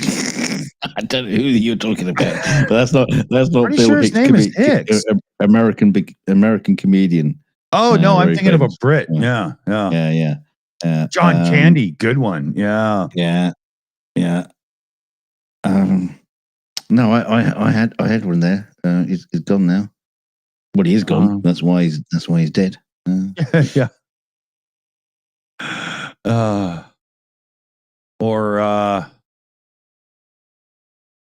Who else could you fake interview and have a fun time with? John Darth Belushi. Vader gardening tips. John Belushi. Ooh, good one. Cool. But the thing with Belushi is no matter what stupid crap you tried to lead the conversation to, he'd beat you there and be better at it. You know? Exactly. Well, Heather Wiley in the chat says Andy Kaufman. Yeah, he'd be the same. He'd be the fucking same. Oh, have an AI interview with the two of them and then just step out of the way and let it happen. Yeah, and just let it run 24/7. Just Belushi and Kaufman going off together. Wow. That'd be fucking amazing. You never know. One day it might come to that. You know. Yeah. Or like Kevin in the chat there says George Carlin. Yeah. Go up and get George Carlin now to do the 7 new words you can't say on television because you couldn't find 7. You can say anything. Well, there was that thing recently with actually they'd be like racist words. I think you already did that. But there was recently we had the AI, supposedly AI George Carlin stand-up routine. That makes me sick. No, but I listened to it. It was actually pretty darn good. Sure, but don't validate it. It's AI. I'm not paying for that. No, but this is the thing. I don't pay for anything. Why would I say that? It wasn't pure AI. It was a scripted and an impersonated George Carlin. It wasn't. It wasn't totally generated like it. Right. It was proclaimed to be. Yeah. But AI is actually really good at coming up with stuff sometimes and ideas. And I don't think we should shrink away from it. We should embrace it, but allow our own human editorial, to step in and bring our. I don't mind thoughts to it. I don't mind the use of AI in so much. Wait a minute. Sorry. I don't mind the use of AI if it's used to fill in the blanks a little bit, to make it so that somebody small like us can express our creativity in a way that makes it, a little bit more consumable instead of just going for the South Park cardboard cutouts, right? Or whatever. But at the same time, when somebody can afford and so on, somebody to animate and, bring creative people in, and you should be.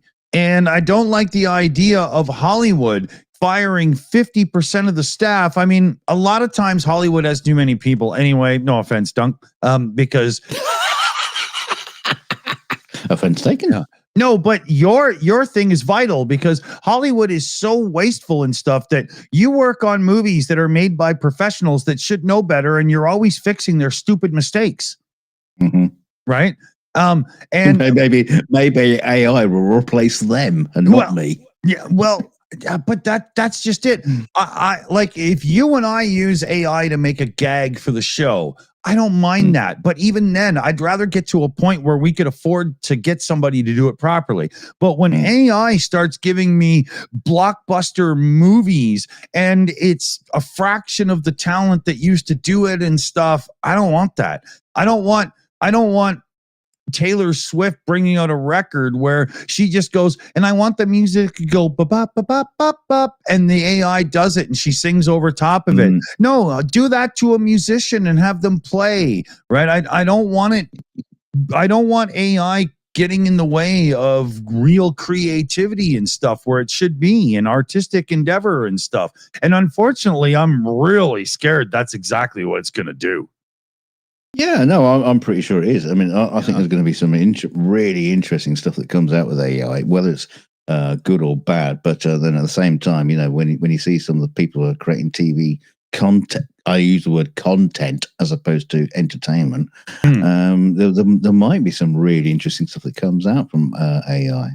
But the thing is, the way I'm using AI is in a similar kind of way, similar kind of vein that, you know, we'll have a conversation and you got something to bounce off.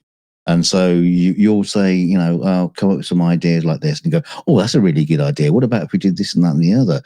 And you just end up with a conversation that just inspires your own brain to voice it in your own way. You know, that's where AI becomes, you know, really useful.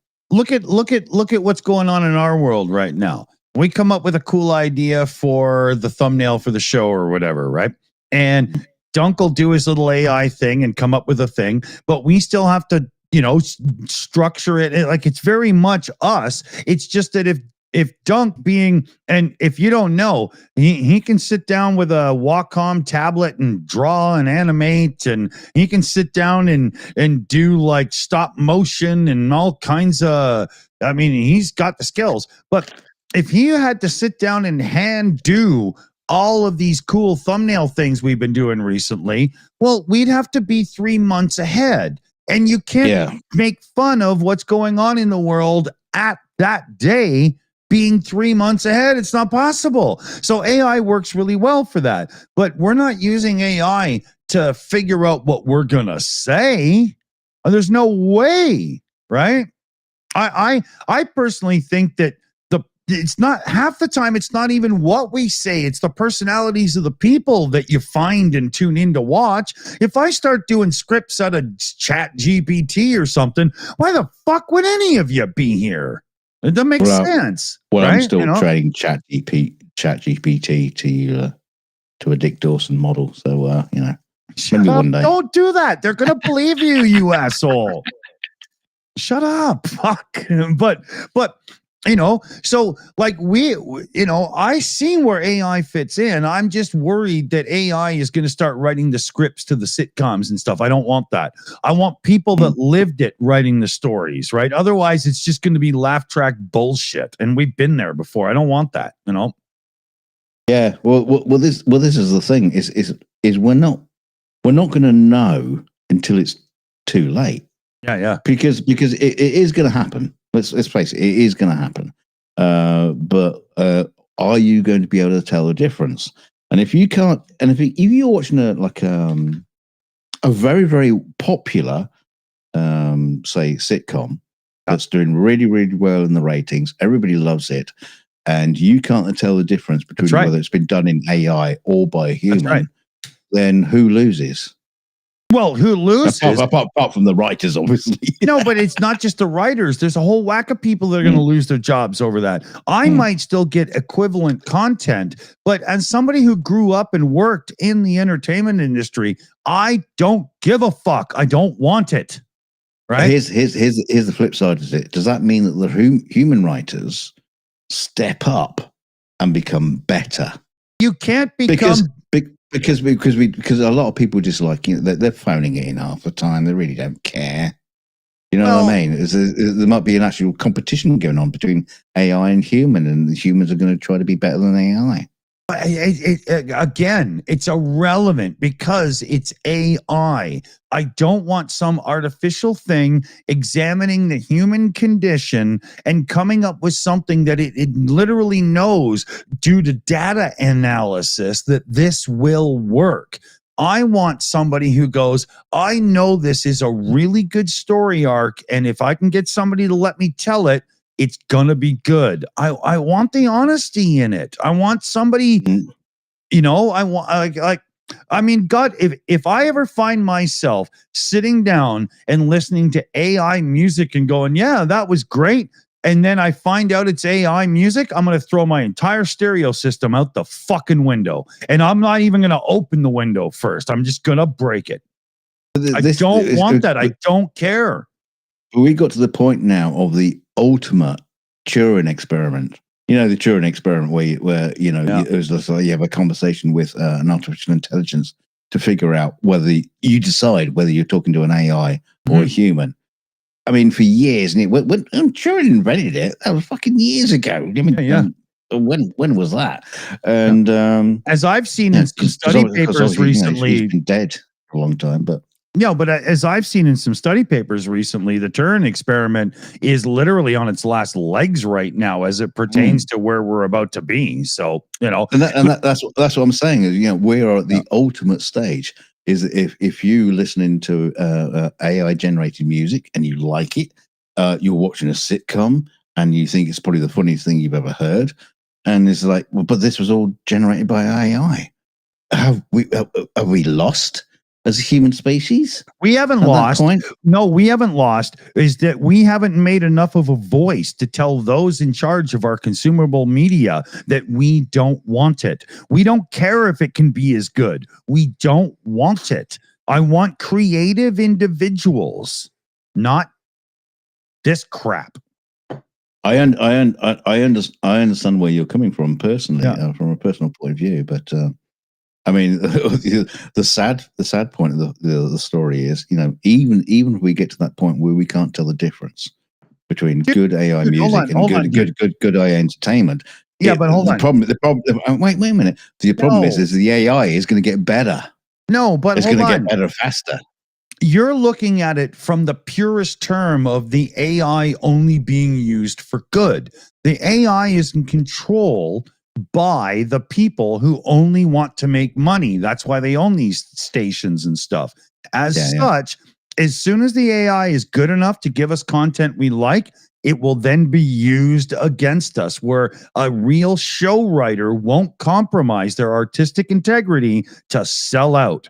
There's a massive difference here. It's huge. As soon as we accept this AI stuff, we are just consumers. And that's all it is. All this shit is going to be is to melt our minds into buying more shit. It'll be wrapped in amazing content, but it'll be so subliminally driven to make you, I just don't want it. I know it's coming. There's no way they won't do it to us. No way. No, I agree. And this is half the argument I'm bringing up, because, like I say, it's the ultimate Turing test. Yeah. How would you know? How would I know? I'm not sure. I'm not sure if the AI gets good enough. I'm not sure I will know until I start seeing all of that commercial bullshit slip in. Then I will know, because I'm a cynical old fuck. But I've also watched from the outside the build of the computer industry right from the beginning, from 77 with the Holy Trinity, right? I've watched this from day one. And the other thing I've watched is how big business has used psychology and sociology and whatnot against us to turn us into better consumers. It's massive. And this will be the end of it, right? If AI takes control of what we consume as our relaxed media and for our time and stuff, we're fucked. As a people, we might as well just give up and call it idiocracy and just become mindless fucks. Yeah. Which that might exactly be what happens. I mean, the thing is AI is getting better. Moore's law is dead. When you're talking about computing, we've reached the limit of Moore's law. That's it. We're done. It was dead as soon as we went to dual core processors, because we went to dual core because we couldn't speed them up anymore. Mm-hmm. Yeah. Even now, we've been doing these dual, triple, quad, 6, 12 core processors for how long? What's the most important metric of your computer? Is it single core score? Because most apps are still poorly multi-threaded and not written well. True fact. My son's upstairs eating right now. Well, it's like the whole Microsoft 365 link thing. It's even Microsoft are like giving up on like computers. It's just going to be cloud access and with AI built in and all that kind of stuff. Which is funny. It's like, are we just giving up? No, but just go back to Spectrums. Yeah, but and Commodore 64s. No. Your analogy, you were so close, but you missed the boat, because Spectrums do the computing in the thing. In the computer, yeah. You're going back to terminals and microcomputers before mini computers and whatnot. That's what they're trying to do to us right now. They're trying to give us just a portal where they control all of the computing, and all we do is, and you know why? Because it's a fucking recurring payment instead of buying it. It's all about subscription. Well, it goes back to the day when the world was. They said, "Oh, the world is only ever going to need like 6 computers." Yeah. Everybody have a terminal that's connected to it, and it's like, well, is that what they're doing? Yeah, 640K of RAM, which is under a megabyte, should be enough for anybody. Well, I've got 256 gigabytes of RAM in the server alone. And it's got AI built in, and it's planning your demise. That's right. Actually, we do have our own AI thing on the computer. Our AI thing isn't up to par. I'll tell you this, everybody. We need to buy a better video card for our server, and then we could have an AI image generator that's private, and I'll give you all access with a web URL so you can play with it too. But it won't have restrictions. So if you put Donald Trump into it, it will make an image of Donald Trump, whereas the commercial ones won't. Do you all think it's worth us, doing a little fundraising to put like a $500 graphics card in it so that we could open this to a lot of people to have some fun for like memes and stuff? Yeah, but we'll be checking. You're not allowed to put in sexy Donald Trump or anything like that. That's not allowed. Yeah. If you make Donald Trump have a bigger cock than me, it's not allowed. Yeah, no, it's based on Arnold Palmer. Yeah. But yeah. Well, PJ wants it. Yeah, he wants it. Yeah. Well, PJ has access to the one we have now. But the video card we have in there now isn't strong enough. And if I gave 200 people access to it, it would take like 15, 17 minutes per image render. It would be really bad. So what we're talking about? What do you need? We need maybe a 4060 or a 4070. A 3080 would be a really good NVIDIA card, right? But we need to spend like a good $400, maybe 500 Canadian. I'm talking about, Canadian dollars, right? So that would be about, I don't know, 350 American. Well, PJ says an RTX 4090. Yeah, 4090 in that server would make it so that we could give 500 people access to the image generator, and you could make an image in about 14 seconds or 12 seconds, and it would be awesome. It would probably melt the wiring in your hands. Hey, we got a direct tip in from none other than Heather Wiley for $6.66. Graphics chip Well, beer fun, but Well, yeah, there you go. There you go. You got the money in now. Let's buy this graphics card. It can't be that much, is it? If only I could get one for $10. Wouldn't that be amazing? You know? Yeah. But we could do it where what we would do is connect it to like a room in our Discord, or we could give you a URL. With the URL, we'd probably have to put a username and password thing on it because you can't just give it to everybody. If we had 10,000 users on it, it would break, right? So maybe we do it in the Discord, and you could just go into a room and go, I want to see Vladimir Putin with a 12-inch golden cock stuck in his mouth. Boom, there you go. Right. It would be great if when like PJ puts his articles together for us to choose through, and it just automatically goes to the bot in Discord, and then just like generates like half a dozen images automatically without even thinking about it. Just say, here's the article, go read it, and give us an image. I like this a lot. Anybody out there really good at Discord bots? Give me a shout, because I think this could happen. We could host the bot on our own server. You see what I'm saying? Yeah. Right? You know, we got, and this goes back to that other concept idea that was, we were working through, and it was like, all about, Discord bots and AI, and I've working got in the background, and I've got fiber internet at the house with I spend stupid amounts to make sure I got the bandwidth, right? So, 1 second here. I just need a dab of Chard. No, I'm drinking beer. Hold on. Is your fridge broken? He's got the bloody fridge behind him. He's gone running off to his fridge to get beer. Oh my God, man's useless. I tell you what. I was talking to him earlier today. I said, Dick, you're the weakest fucking link in this channel.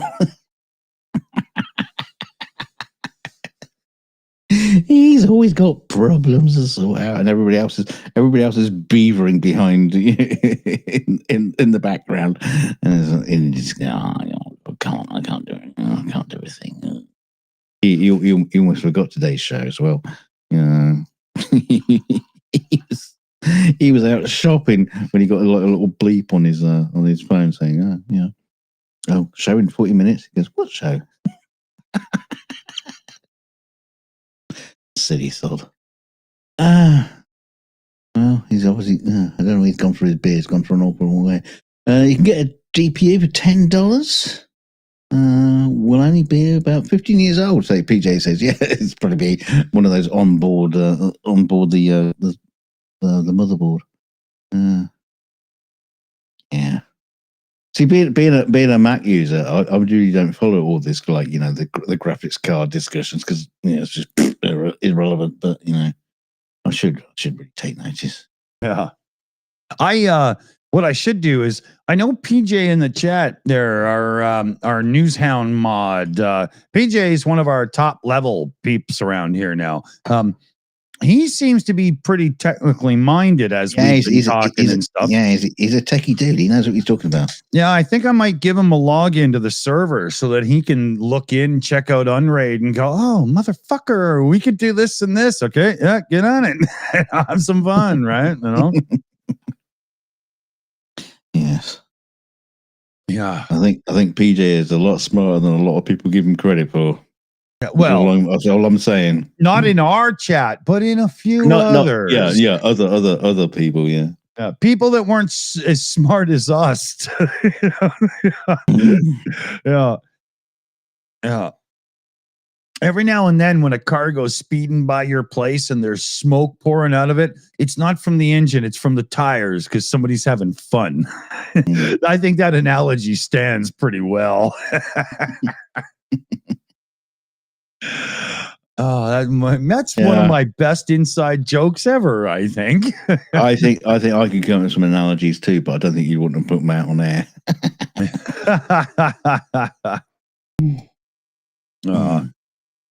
So where are we here? Holy shit. Lord Thunder and Jesus boy. We've been yabbering for hours again, haven't we? Yeah, we're at 2 hours here pretty much. Let's see here. Better sing good nights to everybody. What is it? 5:30 my time? That's not bad. Here, you know what? You just went and got a new beer though. Yeah, that's true. I guess we got 20 minutes or so to go. 20 seconds. Yeah. Well, it depends on how fast I drink, right? I could put this down in like 20 seconds, but I'm not that person anymore. No. Here, I'm just going to look at the history. History? Yeah. Okay. Just looking at the Plex server. Yeah. Might be able to squeeze a few more users onto it coming up here. It's been a while. I'm looking at the history and the usage and stuff. Yeah, we were going to do a competition at one point, weren't we? To throw like every now and then throw somebody a link to the Plex. Maybe we should just give KK a link for a little while. Yeah.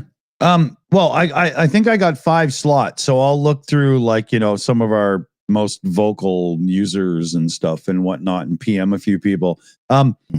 Don't say yes if you won't use it.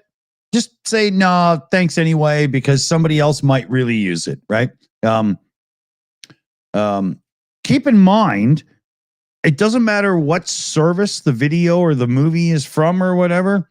I have no limits. I put anything in. And for those that use the server regularly instead of bothering with streaming services and stuff, we actually have a web URL where you can log into a torrent client and add your own stuff to the Plex server without even having to, bother saying, hey, could you put this on? I have it set up really well. It's pretty cool.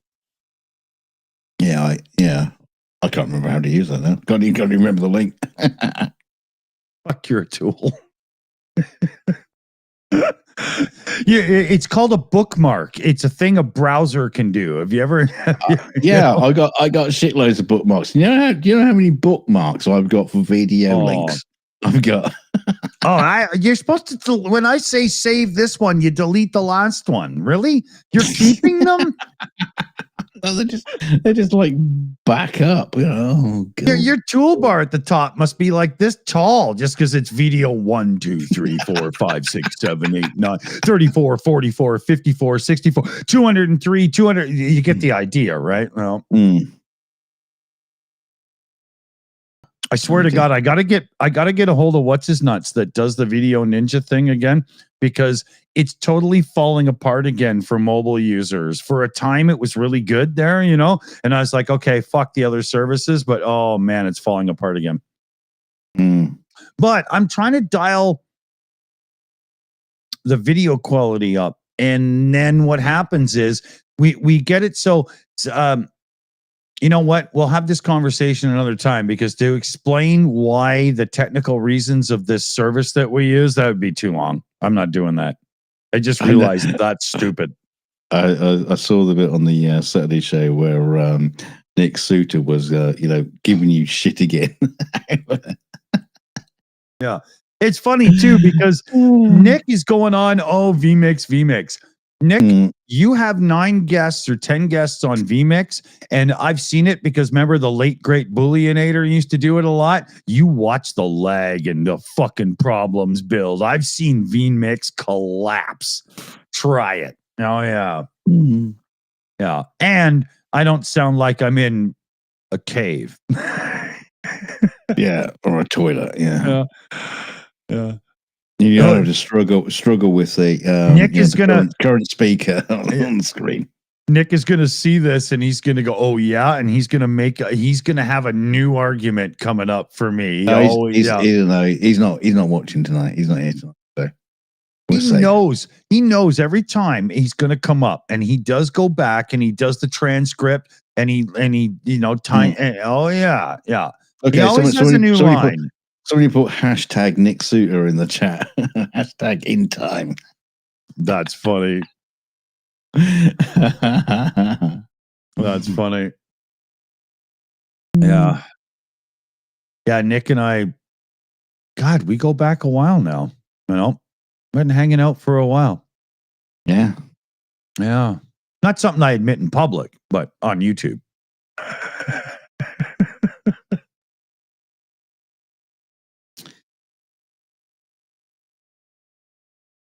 Ow. I was just trying to think of something sordid to say. Then I couldn't come up with anything.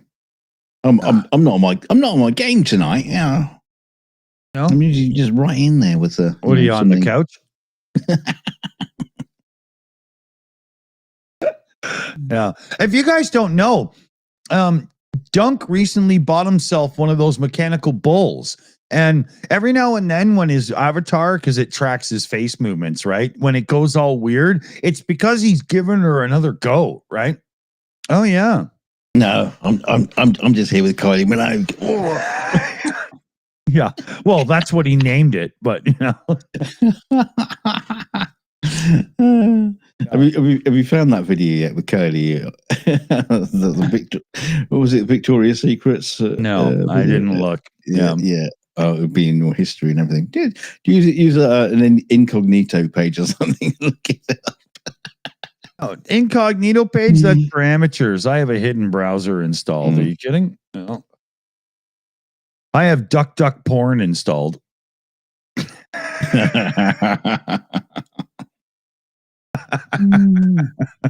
Yeah, duck, don't. Yeah. That's funny. So, let's see. What is it? Sunday, right? I think coming up this week, although we're having a problem booking it, it's not that they're having a problem. Well, what's her name's not feeling the best now, but I had a problem for like a week. I haven't been complaining about it much, but dear God, my life has fallen apart in the last couple of weeks. I've almost got things back together. Part of it was health stuff. Part of it is just stupidity. Well, but we have the Ostomal Animal Shelter folks with Rick the Ukrainian joining us coming up really soon for a fundraising event. And it's not going to be the Ukraine update show where we have like a gazillion people on just having fun, hanging out and stuff. It's going to be more of a one-on-one show. Like we did with Cars for Ukraine and those other dudes doing the medical supplies and stuff with Annette. Are you going to bring the animals on the show? Yeah. Webcam on them. Yeah, we've actually dug Johnny Carson up, and he's going to host because he was great with the animals on the Tonight Show, right? No, but we'll help him do some fundraising and stuff and whatnot. I've been trying to do some booking recently because with Annette moving across the country, she's been way too busy. And Annette's kind of graduating from, running the live chat in a couple of things to hosting her talk show and doing booking and accounting things and stuff in the background. And you'll see Shayna way more on the Shills account coming up. And even still, I can't get my shit to. I tried so hard to hold, while she was moving and stuff, but my organizational skills are that of a squirrel, right? So it's been very difficult. I tell you what, if we had a squirrel, I'd put him in charge. Yeah. He'd probably do better, right? I'm just, so, yeah. It's time for a little bit of structure change because if we're going to start having like a talk show and like our Friday after show is going to become more of like a late night talk show on television with a guest and whatnot. And so it just takes way more effort. Right. And with my life, with homeschooling and parenting and stuff, there's only so much, right? Without the assistant, it ain't happening, right? Wow. Oh, dude, you got the same thing, though. Your life is all about busy, right? Yeah, I know. You can't kick the kids out, Can't sell them. Yeah, exactly. Yeah. Medical experiments is like they're not even worth it. I'm selling you all to science. Yeah. So yeah, Annette's going to be like, taking a position of quite importance, but it's needed, right? Otherwise we can't get to the next stage. We can't. There is a next stage. Hope so. There might even be a new channel or two in our future. That's very, very true. Yeah, we have been talking about this. Mhm. We might be splitting things out a bit because the way the shows is structured with all the the different kind of shows, the way they're done, Hey. YouTube doesn't particularly like us very much. So YouTube well, we doesn't. could do with a little bit of help. Yeah, YouTube doesn't understand us because our 42 show, our PubChat hangouts, and our Ukraine show are three different shows. And as And the far after show, sorry, and the after show, which Yeah, is, yeah. I suppose is a pub chat basically. and there are three different things that, as far as YouTube is concerned, should be on three different channels. Right? They don't understand it. They don't get it. Right? The word we did this on this channel once before. We've talked about this where we tried to turn it into like a TV station instead of just a channel, and all YouTube did was go, "What the fuck are you doing?" And they wouldn't promote us anywhere, right? He literally got an email from YouTube said, "What the fuck are you doing?" yeah. So what might happen is in the near future, the channel you're watching right now will continue to be the Ukraine update channel, but then the 42 show would have its own channel, and the pub chat and the interview shows and stuff would have a channel. And then maybe YouTube can figure us out a bit more. It's a thought. We're not 100% sold on it yet, although I'm pretty close.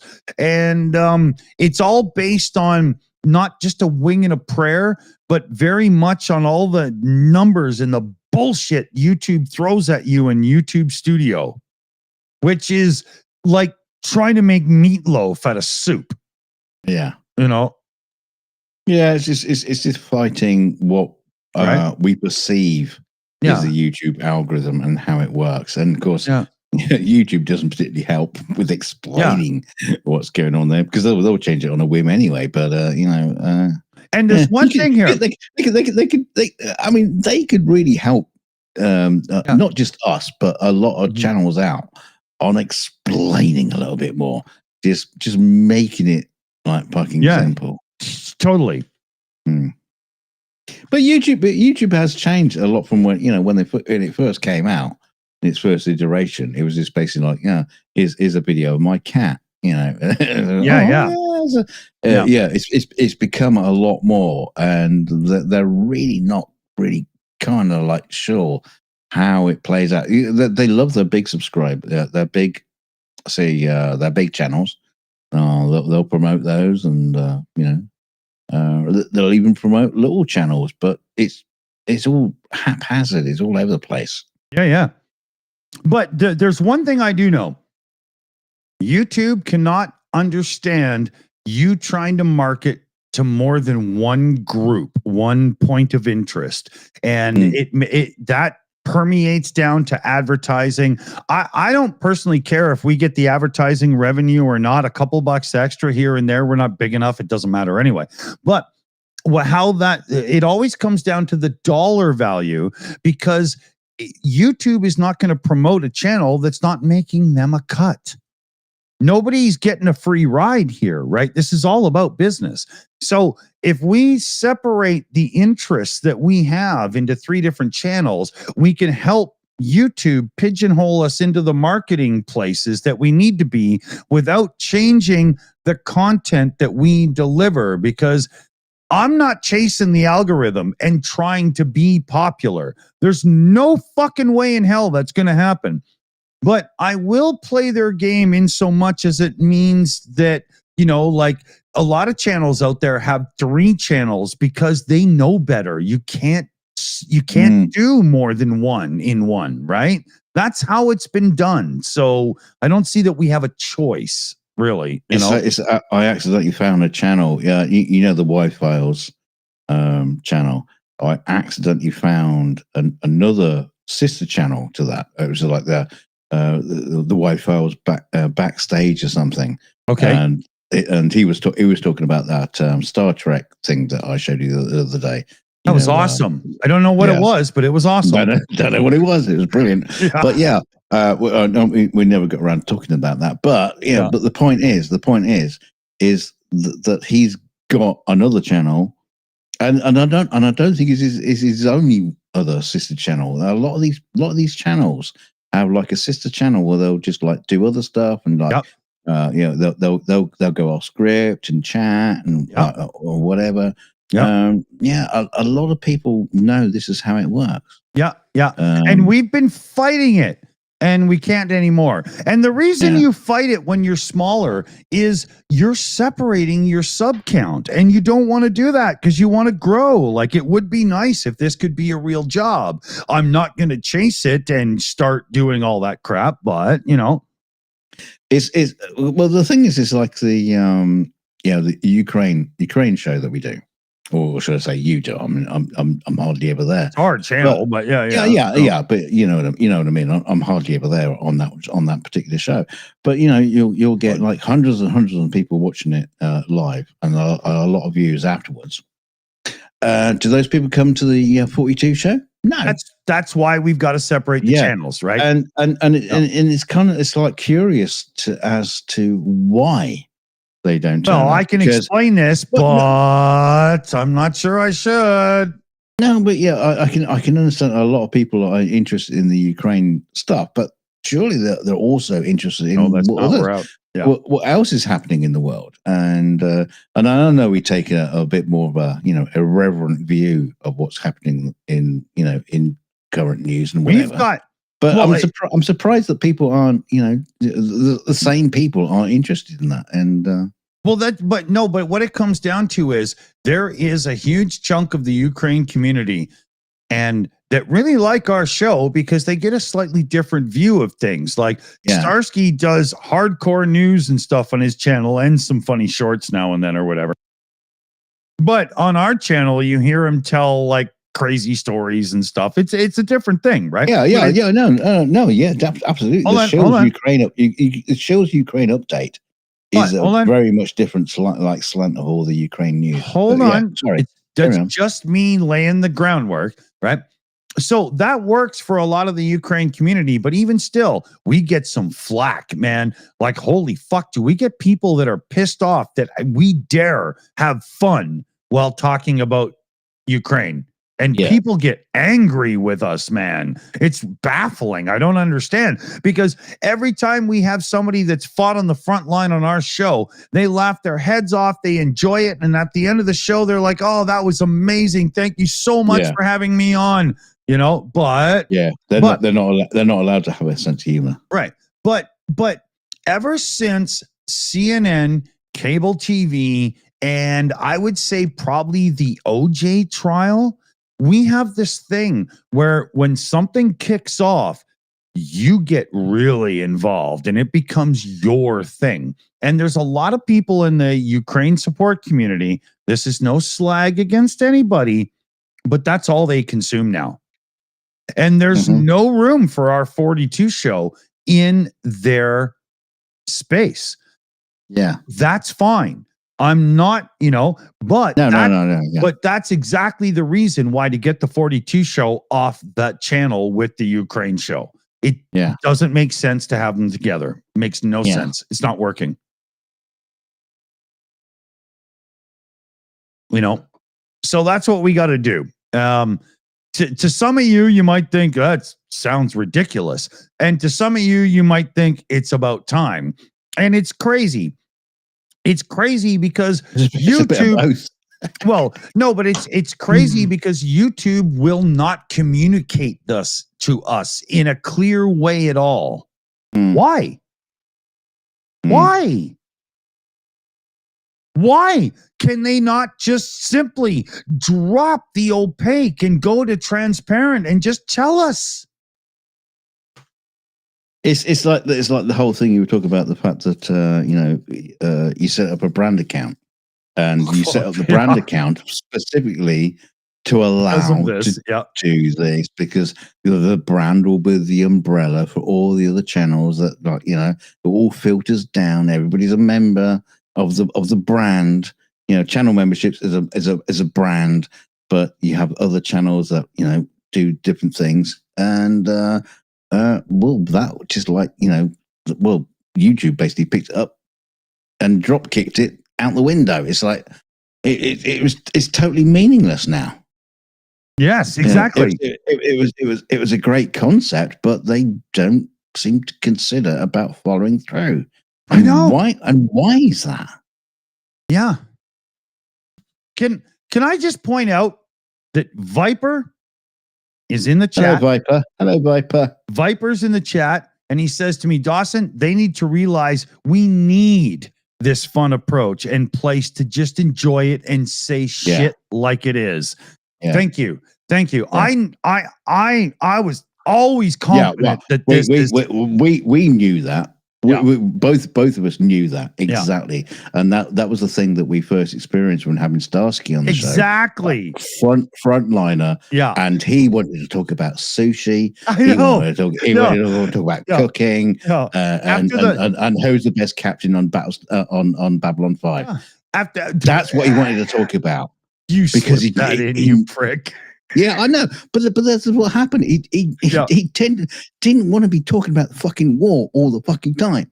Yeah, exactly. He'll give you the stories, but he wanted to find out about who he is. And within his first couple of appearances on the show, he was getting a hold of me and was like, "Hey, you guys screw around so much and stuff. Can we just kind of turn this lighter and do the news in the beginning, and then just everybody needs a break?" And I was like, "Oh, thank God," right? Because I'm a chuckle fuck, man. I can't do a 2-hour serious show. It's not in my nature, right? I can't do that, even if I'm talking about a serious topic, there has to be some humor injected just to lighten the mood. I can't help it, What's interesting about that there is so many instances you could name off the top of your head where you're talking about a war, and the way that war is portrayed is through comedy.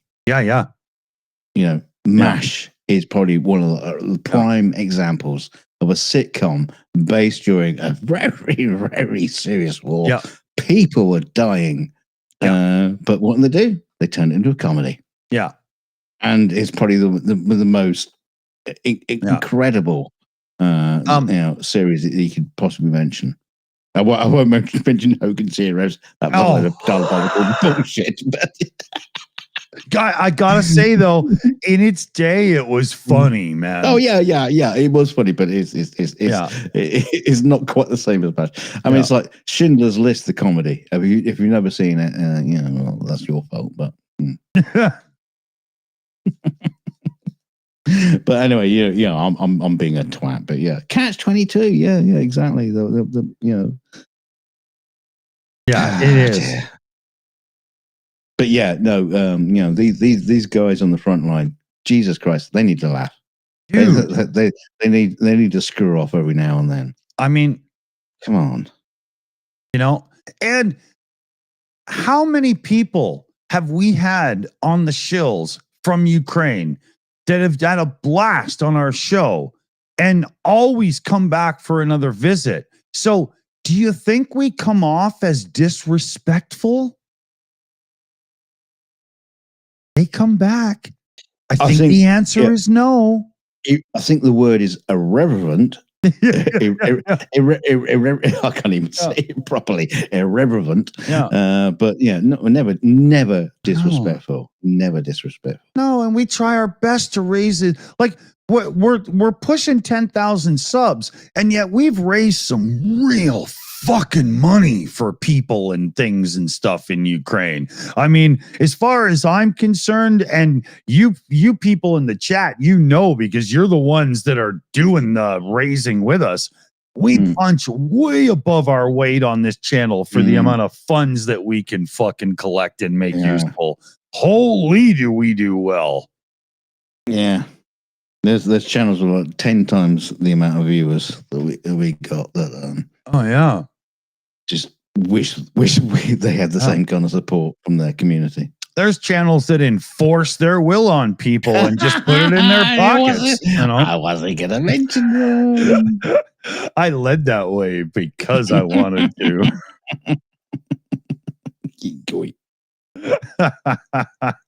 Hey, like we say, we don't do drama, but on an after show, fuck you, buddy. Yeah. Hey, we'll sell T-shirts and 10% of the profit will go to Ukraine. Or 10% of a $30 T-shirt, the profit is like $2. 10% is that 20 cents. Yeah. I think Ukraine are thanking you all the way to the bank. Oh, dude, this gives me an idea. So Viper's doing some fundraising for the thermal imaging drones and stuff. And if you don't know, when Viper comes on the show, he very much makes sure his identity is hidden because he's right there. The weapons that Viper carries make sure that orcs don't advance. This is who he is, right? We have talked in the background about doing, our raccoon, Sergeant Buckchuck. If you don't know, that's his name there. Let me see here. Sergeant Buckchuck here, right? Yeah, because he's got the stripes. Yeah. We have talked about making an actual plushie doll of Sergeant Buckchuck, but you need, $4,000, $5,000 to make some. And even then they're not going to be cheap. But if we were to do that and we were to do it as a fundraiser for Viper's unit, these little plushies, they would be like, 10 inches tall. They would end up costing you like $160, but they would be Viper Shills, little plushies.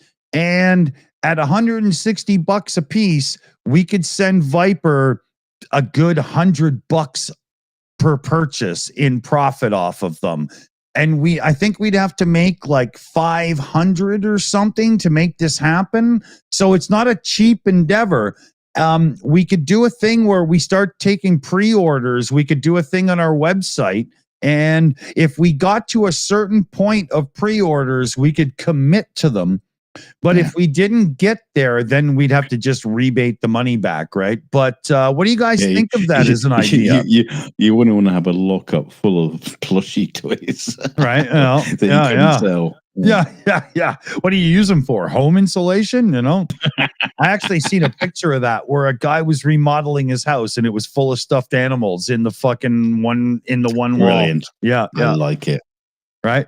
But we could do a special plushie. It wouldn't be a cheap item, but it would be a rare item. It would be a Ukraine support item, and it would be something you could be very proud of supporting. That's an awesome idea.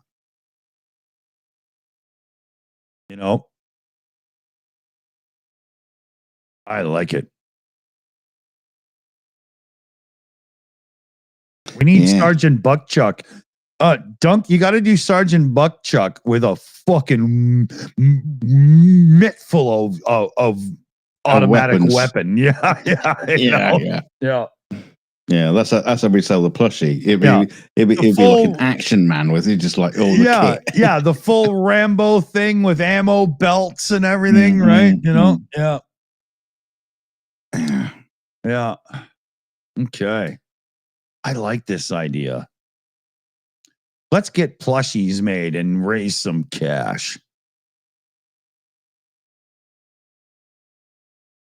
Interesting. What time is it? Oh, who cares at this point? I don't.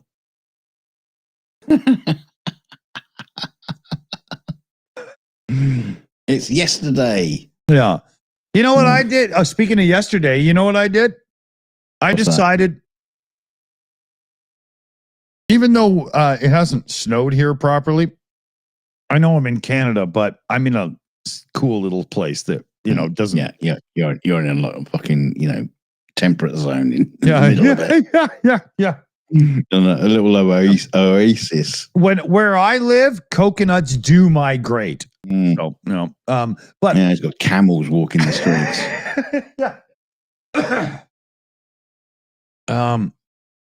God damn it, I forgot. Jesus Not again. That's twice. Goldfish. Oh no. Goldfish. What? I've not been here before.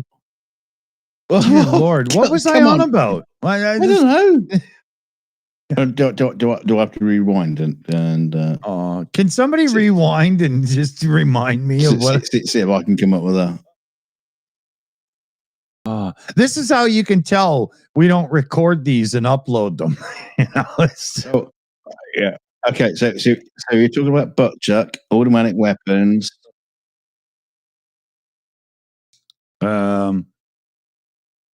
Yeah, I don't know. Yeah. Yeah, no.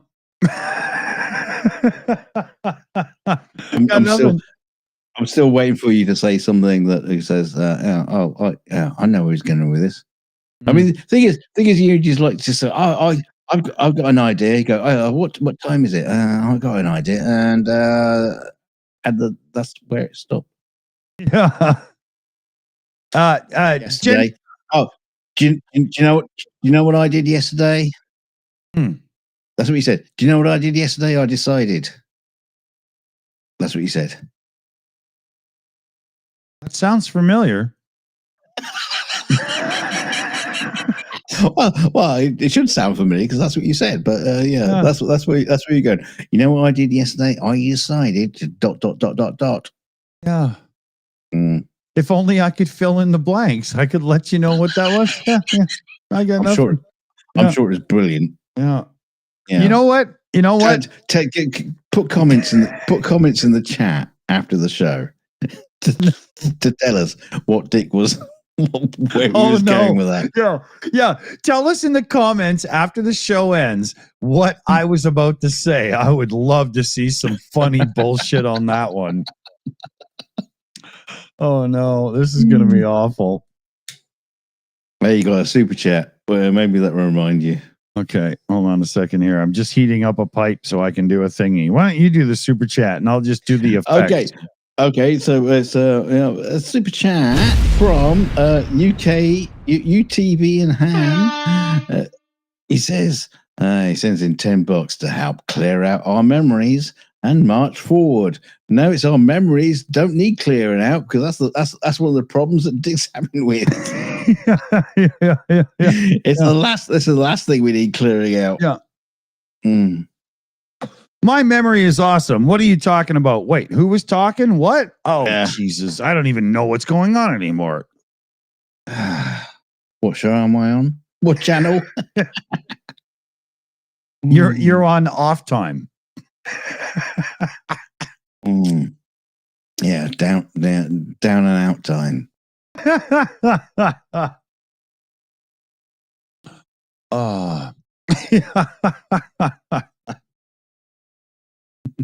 Porn time. So yeah, we started an OnlyFans page. Yeah, and I'm your only fan. Yeah. And what we did was put your clothes back on. How much is it to put your clothes back on? No, but this is what we did: is we uploaded the show like this without the big window, so you can just imagine for yourself, right? I don't know. I can imagine quite a lot. Oh fuck! I turned it off. Now I can't remember what it's called to turn it back on again. Okay, there it is. I've done this before. I swear to God.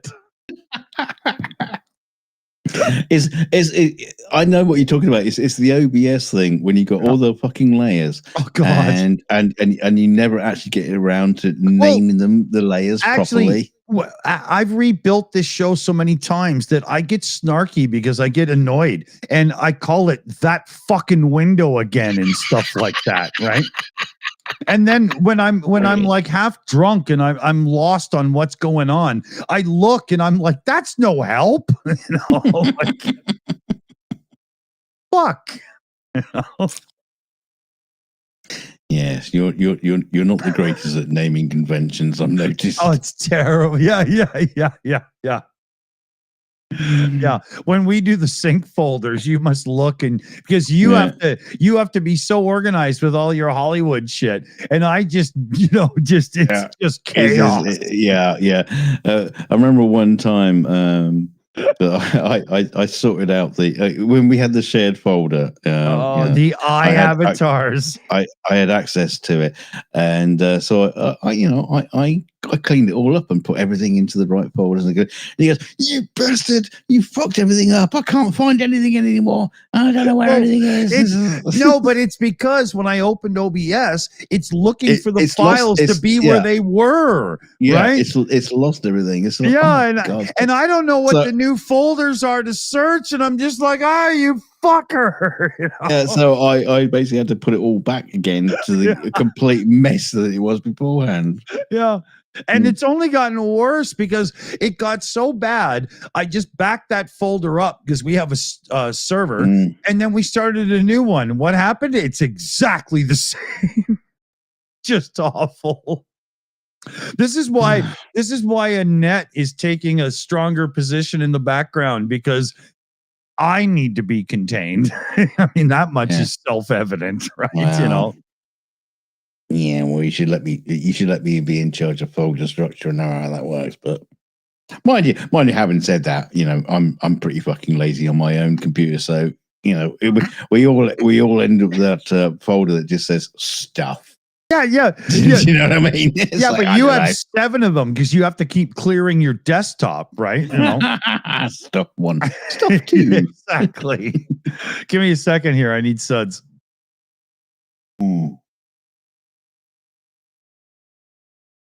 Yeah, it is funny when because I'm so used to working with teams, like Dick says in the Hollywood environment, and we also resign to certain folder structures, and we know where everything is, and we all kind of follow the same kind of paths. So we all kind of you just get thrown into a situation. You go, yeah, I know, I can figure it out really easily.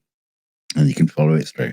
When you have someone like chaotic as Dick, and but this is the thing when you are throwing the shows together, there is a certain amount of chaos involved. It's like not the level I bring. Wait, you know what I mean? So it's just like, I've got to download that file, put it in the thing, and then I've got to bring it into last OBS. Minute. It's also last minute, right? Yeah, you can't really think about it too much. No. Like when we do our 42 show, we've got all the pictures structured in the articles and the way we bounce off each other when we go through it and stuff. It sounds like it's properly put together. And we join the show 10 minutes before we go live, and I'm still loading his pictures up, and I don't even know what his stories are. And it's absolute chaos, man. It's hilarious. And that's why the show's so good. Yeah, the show goes live, the intro starts playing, the drums and whatnot, and that's when I say to Dunk, okay, hold on, I just need a second to figure out what I'm going to intro the show with. I don't plan that, Here's an interesting question for the chat. Do you prefer it like that, or would you prefer us to spend an entire fucking day recording the show and putting it out as an edited version? That couldn't happen. No, I mean, I don't know why I'm asking the chat, because that's not going to happen, because there's no way that could happen. But it's just like, do you prefer the live? Just we have no fucking clue what we're going to be talking about, or do you want to see? Would you prefer a more organized show? Did BJ CNET in the chat being our news, our coordinator and whatnot, is literally shitting his pants right now with you saying this. He's like, shut the fuck up and go to bed, dude. Yeah. Liza Van Valin says, I like the chaos. Yeah, well, that's what I like. I like the idea that it's chaotic, and live, and if we just not so polished. I like that idea behind it. I think it's you have to inject the you into YouTube. And if you're doing all this scripted content as if you're like, there's there must be plenty. There must be plenty other people doing, like scripted news and stuff like that. There must be loads of people. There's too many of it, and that's the thing. Like, you know how many car content things out there are all scripted, and it's like reality TV, and it's like, oh, we're doing a SEMA build. I don't know if we'll make it. Oh, we're on crunch time. Now shut the fuck up. Yeah. God, I hate those channels. It makes me sick. I hate seeing that shit in real life TV. Yeah, when they bring drama, there's the great where British there was Bake Off. none. Yeah. It's the Great British Bake Off, and people are baking cakes, and there's one camera's on the presenters going, "You got 20 minutes, people. You got 20 minutes. You got 5 minutes," and that's shot on B-roll. That's not being it's not being shouted out on the day, and there's no fucking rush. Everyone has all the time they need. You're just turning drama. You're making drama, and of course, one of the worst people for this are American TV producers, where you'll have the boom boom music, boom boom boom boom boom, and the music is building up, and for the drama that's not going to happen. You know what I mean? Or when they come back from commercial and waste 3 minutes of the show telling you what you just watched. And when you bootleg those shows as torrents, when there's no commercials in them, or watch them in streaming, the logo of the show comes in, whop, and then it goes whop after the commercial, and then they go, so today we're building a blah blah blah, and you're like, I know, motherfucker, get on with it. And if you edit that shit out, you've watched 27 minutes of TV and all kinds of advertising, and that was an hour. That's what it is now, right? It's so bad. Boom, boom, boom, boom, boom. In the first 20 minutes of this show, we saw Dick Dawson talking about stuff that he didn't like. And he didn't like this, he didn't like that. And we're going to carry on and see where he is now. I had YouTube recently because I'm a real automotive guy, right? I like muscle cars. I like European sports cars. I like supercars, hypercar. I like it all. Right? I heard you like muscle men. Yeah. Well, it depends on whether or not they got the massage thing going on, right? I'm all right with that.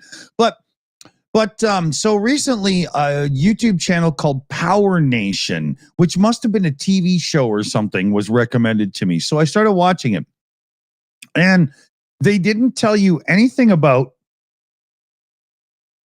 the actual fitting of the parts into the engine or anything, except maybe like, and we put a little, build lube on it or whatever.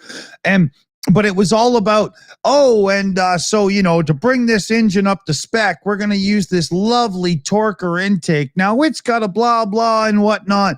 And I watched 40 minutes of this goddamn show. And at the end of it, I figure I watched 35 minutes of advertising and 5 minutes of actual content, because the show was only put together as an advertisement for the parts suppliers that were going into the build. It was the lowest fucking tier of television I had ever seen. And when I was done, I went back and I found their channel and went, do not recommend. Oh, it was awful. Terrible. It's also like the YouTube channels out there. I will mention Simon Whistler in this. Where you'll see the thumbnail. God, that guy, the most incredible jet you've ever seen from the or the new technology and US jets, blah blah blah, or some like a thing Napoleon said at the Battle of Waterloo, most interesting, must watch. And so what they'll do is give you 20 minutes history of the Battle of Waterloo, 2 seconds of the thing that Napoleon said, and then they'll conclude. And it's like, I watched a 30-minute video. I know, for the information you put out in your thumbnail.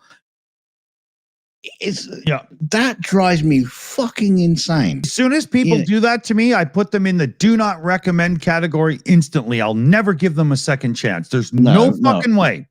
No, you put them into the kill them category. Kills them all. No, it drives me fucking mad. It drives me fucking mad. No, you're talking about AI. AI. You'll see a video. It's like, incredible images from the space telescope and blah blah blah, and you'll click on it, and again it's just some twat who is just using an AI voice, an AI narrator, and it's just recap, gibberish, history, blah blah blah, and you come out and we go, well, what was the bit in the thumbnail that you were talking about? Yeah. You never actually even got to that. Yeah. There's many. I keep getting these YouTube channels. And the one he says, squirrel. Yeah, happens a lot around here. I keep getting these YouTube channels. We were talking about this earlier. I wanted to bring this up.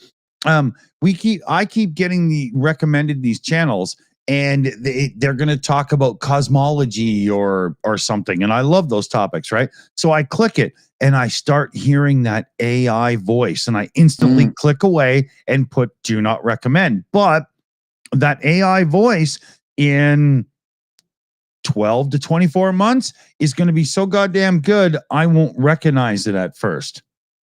And I'm going to have to consume 5 to 7 minutes of that bullshit to figure it out. And YouTube loves these channels. It sucks. Well, but they also have to announce in the description that it is a AI YouTube generated. Doesn't care. They still promote them because it makes money. You know, it's just like that. This video contains sponsored content. Nobody gives a shit. You know, they still watch it, right? Yeah, you are going to end up with YouTube just being filled in the same way as that whole thing with Spotify being filled up with AI generating music. But you're going to the same thing happen on YouTube, and it's going to push people away. Well, it's going to push, but YouTube has a unique thing because YouTube was driven by creators for the public. And YouTube has this huge cache of brand recognition where somebody like Mr. Beast could rise and blah, blah. And they're going to throw that all down the tubes coming up for AI created bullshit. And it's not just the Mr. Beast. There's thousands of huge YouTubers out there. Oh my God. I've never come across, I would never watch, but they're huge. Dude. I watched a few car YouTubers over the last 5 years go from 10,000 subs to 250,000 subs. And when they got to 250,000 subs, they have 2 Lamborghinis and 3 Ferraris in their garage. At 250,000 subs. How many channels out there that have millions of subs? Do the math. Right?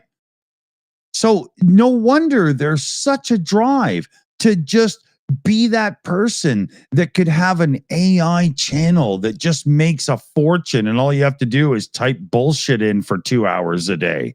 You know, I don't want this. I don't want it at all because it's YouTube. Google should be completely against AI, almost anything on the platform, but they love it because you're going to be paying monthly for their AI agent to use it. Oh yeah, what a circle that is.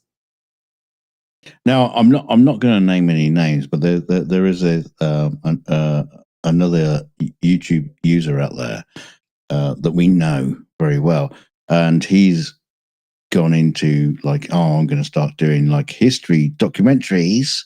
Yeah.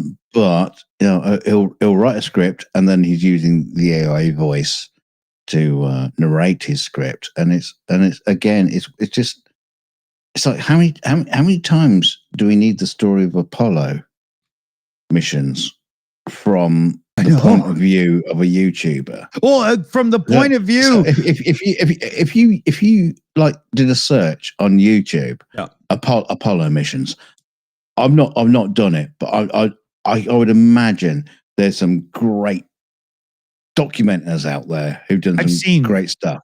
Dude, do you know what I mean? But why is it that people feel the need to there's a niche market here that nobody's done before. Dude, no, so I'm going to jump into it. It's actually completely the other way around. It's so many people have told this story. All I have to do is pick one and take what they say and turn it into my own words and say it again. That's what's going on, right? Right, because what's going on is, especially most of these history YouTubers and stuff, nobody I do have a taste for history, but as long as it's old history. And there's this chick from the UK, Bettany Hughes. She's a historian. She's done a bunch of television programs like on the Minoans and whatnot. I'm a huge fan of that girl's. And I love her content because she weaves a story and a narrative into it and really brings you along for the ride. And then you've got some asshole that just wants to be famous and make money on the fact that he does literally, or she or whatever, almost no work, but I know where I can find pictures without watermarks, and I can just reiterate what somebody else said, and here, look, I can tell you about Egypt too, right? It's terrible. I hate it. Well, you do get this thing in YouTube communities, and I saw it in within the guitar community. Is someone will come out with a video, so they end up with 20 other people doing the same story. I did the thing, it was an exclusive. I came up with a video and I showed you how you can dye super glue without setting it off, because normally if you add anything to super glue, it cures. And so I did a video showing, exclusive from DKG Custom, exclusive video. And what happened? A couple of weeks later, someone else did an exclusive video on how to dye super glue. It's like, wow, okay. Yeah. And it was a so-called friend of mine in the community as well. So, okay. There's but what I'm saying is you. That was just a pretty crappy example. Yeah. But what happens is people will just like riff off of other people's channels and just like copy it. This is the same thing with the reaction. In fact, sometimes someone would just like download the video and put it up on their channel. I just had to report a channel for that. One of my favorite YouTubers is Tyrrell's Classic Cars.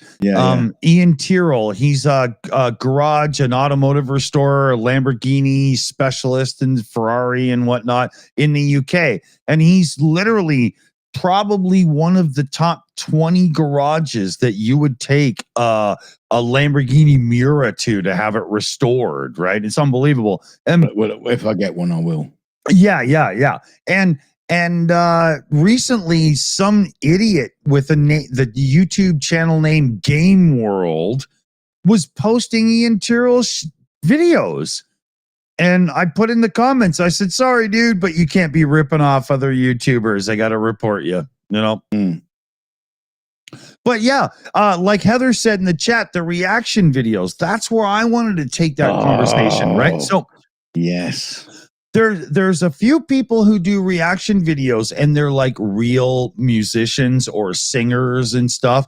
And I kind of like watching some of these people who are like 20 years younger than me react to some of the stuff that I grew up on, where I listen to some of the older music that I grew up on and go, I wish people were that good still. And then I hear some opera singer who listens to it and goes, oh my God, and whatnot. And I go, thank you. Voice coach type. Right.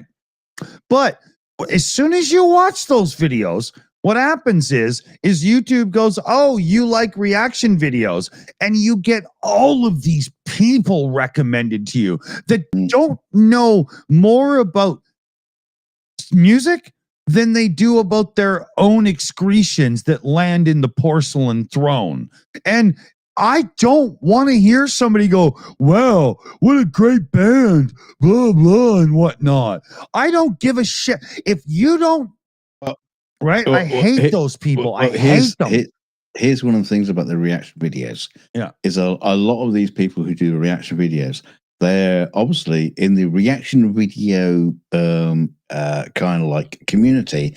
So they'll see other people doing reaction videos and go, oh, I need to do a reaction on that as well. Yeah. And but they've already seen a reaction video. Yeah. So they're not reacting, they're reacting for the first time after watching a reaction video. Someone else reacting on it. Yeah. So it's just fucking lies all the time. Yeah, it's crazy. Half the time I watch see these reaction videos and go, you're not reacting at all. No. It's faking it. It's faked. And some of them you can see they go, okay, we're going to listen to this for the first time. Right. And then when they change from the one riff to the other riff and it comes up and it gets more, you can see them instantly anticipating it and going, yeah, exactly. Right? Yeah. You can see the I was talking to Kelly about this the other day. Bullshit, man. You can see the anticipation. They know it's coming. Moment. Yeah, exactly. Yeah, I hate that, right? But more than that even is I hate the fact that they're not even musicians. They're just music people. Like as cool as it can be once in your life to watch somebody who's grew up on Run DMC or whatever, listen to an Iron Maiden song and go, wow, that's cool. I don't want to do that all day. I watched it once. That's it. Right. And YouTube can't figure it out. These people know nothing about music. That was just entertaining. But these people know a lot about music. And I actually want their response to music from 2 generations past. YouTube has no idea. My recommended feed is literally useless right now. You know? I know what you mean. You know? Like YouTube recommends me all this stuff that I don't want to watch that is sort of related to shit that I do like. It sucks, you know? YouTube's got to figure this out, man, because I think people are going to start going, you know what? Fuck it, you know? And it never recommends us. We got to do reactions. Yeah. Well, you know, maybe that's how we should do a 42 show. It's just like reactions to the news. Speaking of which, though, dude, let's go backwards a bit. You know, when we were talking about like breaking up the shows onto different channels and whatnot, there was one thing we didn't get to talk about that I wanted to discuss in that conversation. And it is the unfairness of things, right? As it pertains to, you know, remove videos. We've been treated like garbage on this channel by YouTube, right? Well, let's face it, we were garbage. That's not true. That's no, that doesn't help what I'm actually talking about, right? Okay. All right, come on then. So what we've had happen over the last like 18 to 24 months is before you guys knew us as the Shills the way we are now, we started as a channel that debunked flat earthers, and then we got into like mud flooders and Bigfooters and all that kind of shit. Yeah. And then Dunk and I were just so done with it. We flipped the script, right? But during that time, we debunked a lot of COVIDiots during the pandemic, the anti-maskers and whatnot, right? We have had no less than 30 videos in the last 18 to 24 months removed from this channel for spreading medical misinformation. Yes, for spreading medical misinformation because we were debunking somebody who was doing that, right? Yeah. The fact you have to put their words out yes on the show and then debunk it was irrelevant as far Right. as YouTube was concerned. And YouTube would say to us, "Oh, you can't do that," and we'd say, "No, take it in context. Just listen before and after. You'll see that we're not saying that's right. We're actually showing that that's wrong." Nope, you lose. And although ironically, the original video stays up. Yeah, exactly. All the time. And this has happened to us many times to the point where we have a permanent community guideline strike warning, not a real strike, but a warning applied to this channel.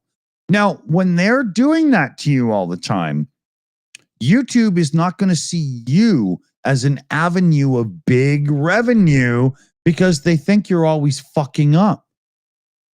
Right? So there's also a thought that old baggage has somewhat tarnished what we could actually bring to people because YouTube doesn't trust us. Yeah. Right?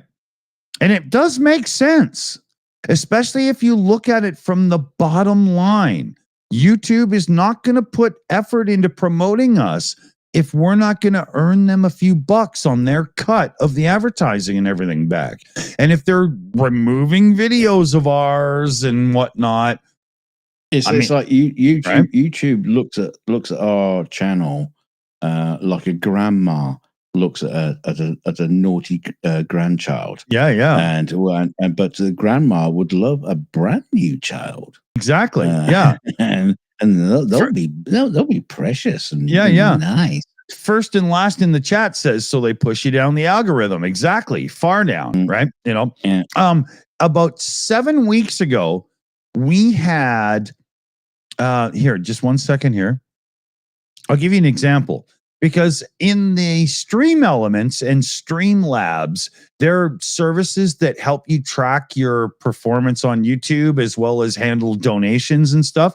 We have a running list of super chats, direct tips, subscribers, and everything. And when I look through that list, it's new subscriber all the time. But the reality on YouTube is we have lost almost 200 subscribers in the last 7 weeks. Actual fact. Why? Because YouTube's been, demonetizing some of our videos because, somebody swore. But we're pretty sure that's based on our back history of distrust with them. And on a fresh channel, there's no history. So that's part of the thinking, right?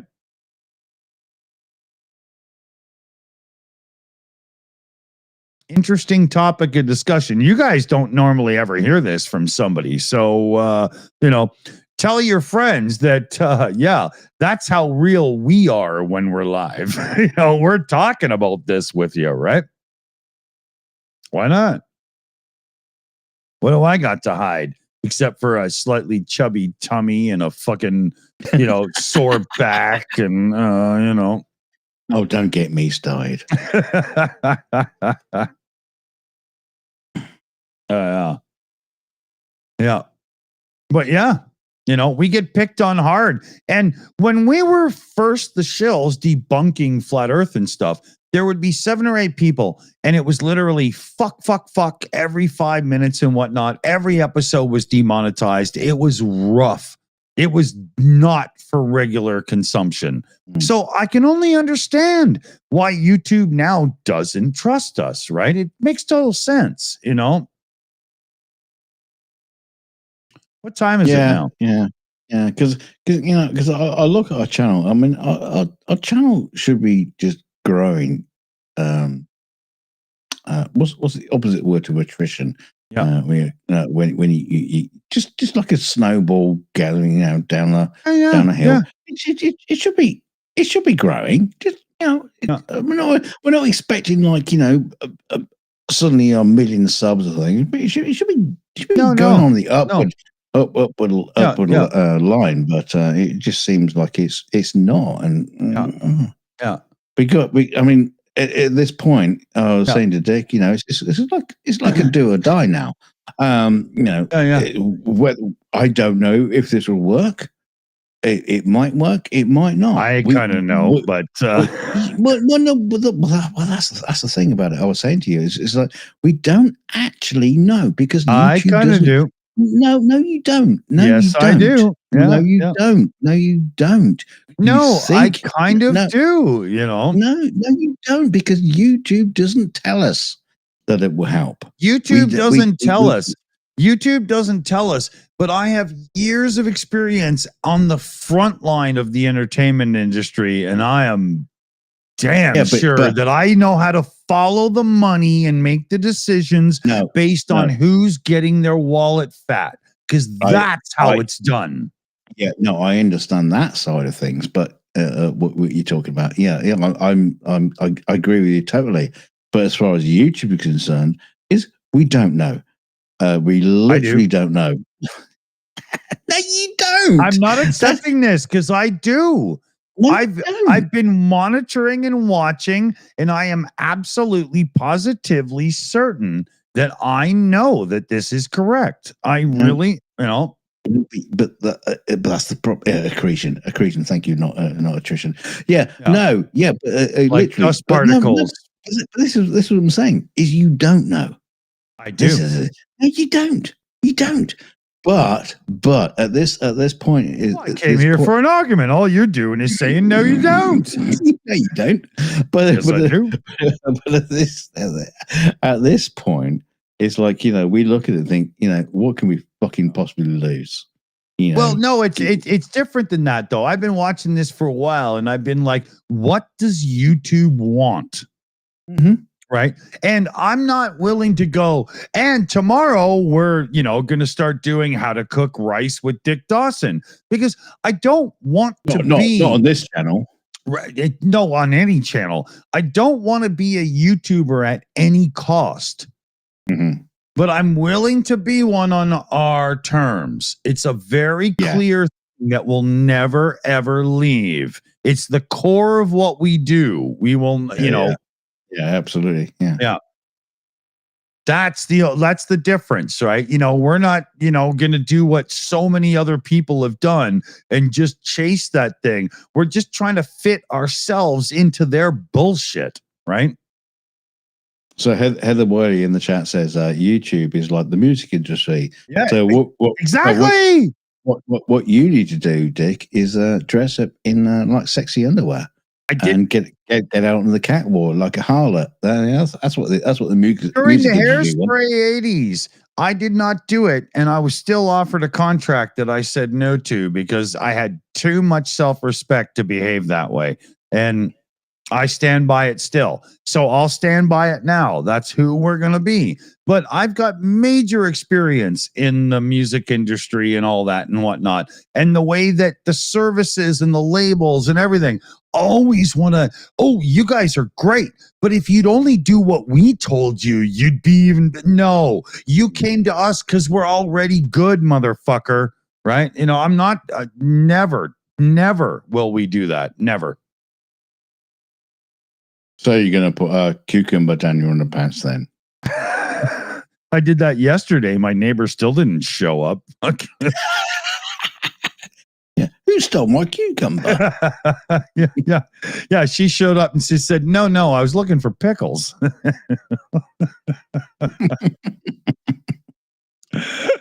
We got a couple of super chat shout outs here to do. So we got UTV and Ham. Big, huge supporter around here. UTV and Ham has sent my son gifts and everything. He's a big player on this channel to help clear out memories and march forward. Oh, big show. Awesome. And then David Kendall, welcome.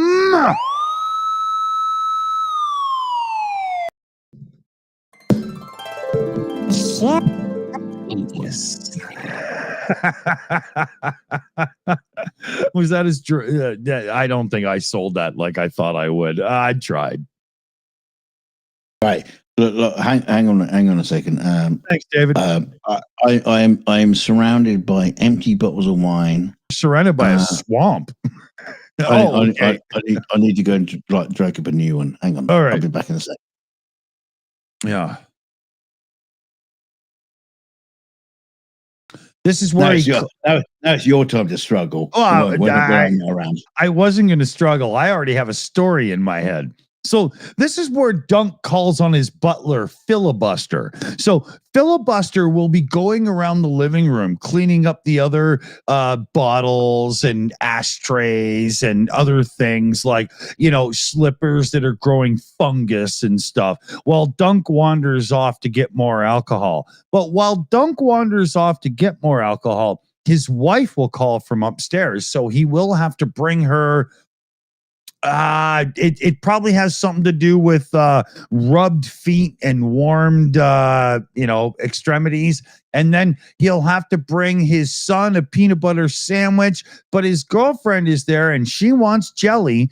And then he will finally grab the box of wine. He'll grab the one that's warm though, so he'll realize that was wrong, and he'll go to the fridge and get the cool box of wine, and then he'll bring it towards the living room.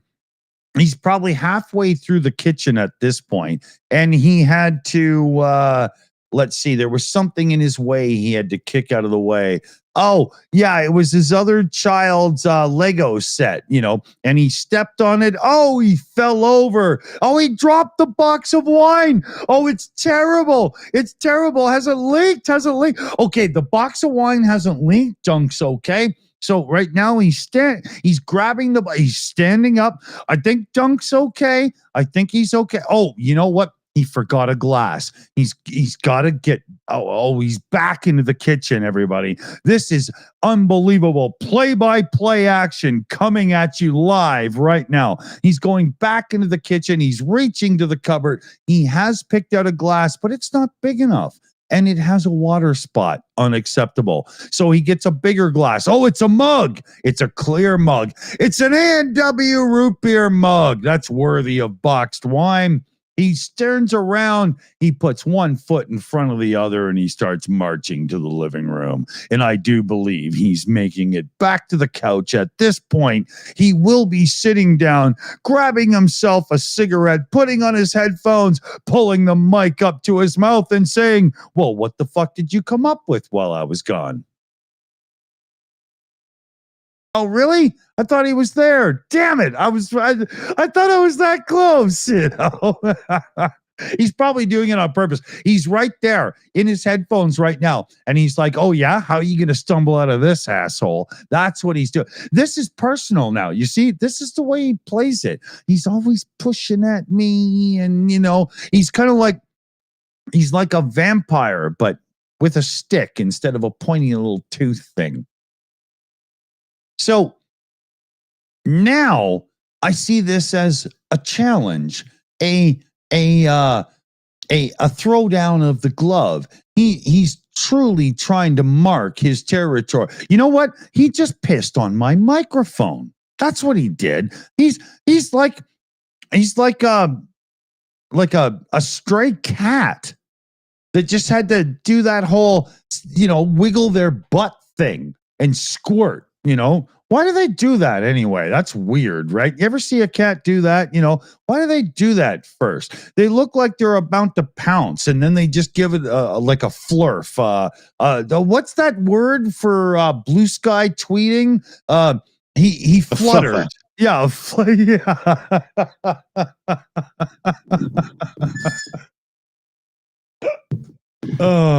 You got to go back and listen to that one after. I will do something. Yeah. Timestamp that. Yeah. Where are we at? Where are we at on this? It's like a bonkers o'clock in the morning. I just narrated your walk around the house to go get your drink and stuff. It was really funny, actually. It's probably accurate. I think it was, to be honest.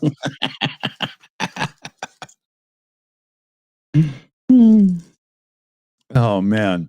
Now my brain needs a break for a second. It does actually drain you to do that, right? It takes a little bit out of you. Some people, like I'm not I actually get social anxieties, right? I'm not like, you put me in a room of 30 people, and unless I'm on stage with like a guitar or something or whatever, this ain't gonna happen. And that barrier. oh yeah, big time, man. You know, so sometimes that stuff it comes natural to you, like in quick doses. I've said to Dunk many times, I could never do these kinds of things alone because my strength is playing off another person. I don't do this alone, right? And so I was right at my limit where I was like, oh dear God, you better get back. Now, I do that. I do that the second you leave. well, speaking of which, I got to hit the head. Hold on. You better come back. I got nothing to talk about. It's like, I'm up here. I'm on stage. I'm on stage, and I'm talking to the audience of millions of people out there, and they're just like sitting there waiting for my my every little vocal little everything I might say, and they're just going, "Oh, Doug, we need to hear what you got to say," and they'll go, "Hello, is this on?" Yeah, I got nothing.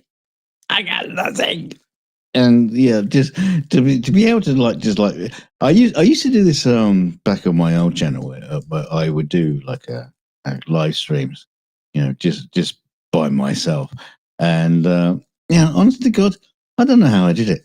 I don't know where it just came from. Usually what I would do is and a lot of it just came from depression, because that's what a lot of people on the on YouTube and the internet, in the social medias.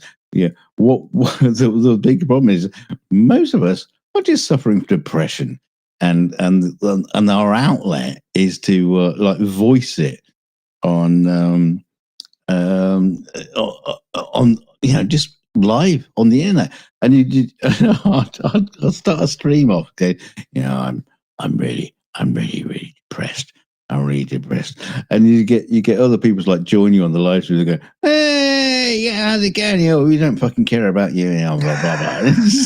You're talking about me? No, I'm not talking about you. But it's just my oldest. You come on and you put your heart on your sleeve. You're telling everyone about how bad you're feeling, and then some other fucker would just turn up and just blabbering her on. I know someone who can out ego you in an instant. And come on, hold on. I think you're short selling me, saying it's all ego, because that's not quite true. That's implying that I behave the way I do on the show in real life. Can you imagine me behaving the way I do at the fucking grocery store? You're not letting me correct myself. Just someone who is so gregarious and such a narcissist that thanks. No, not you. The other guy. I'm talking about the other guy who would join your stream. Like I say, I always start a stream saying, "Oh, I'm really, really depressed, and I'm looking for help, and help me out here, guys." And then the other guy would turn up and just be like, "Yeah, fuck you," and let's talk about me now. And it's like, oh, thanks for your support. Your idea for support was this talking over me and ignoring everything I've said, and no care, no thoughts, or nothing like that. It's not even a prayer. Nothing. Just stomp over you. It's like, fucking great. And that's why I stopped doing those kind of streams.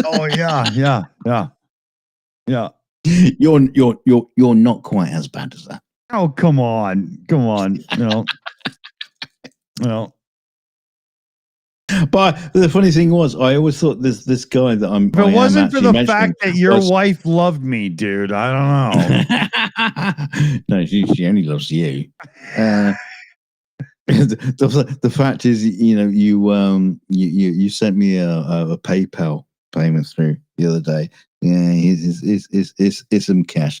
I sent it straight to her. Said, "Look, here you go. It's her birthday. It's as much as I got. Fuck. I know, but it's her birthday in a couple of days." And said, "There you go. Look, Oh, yeah.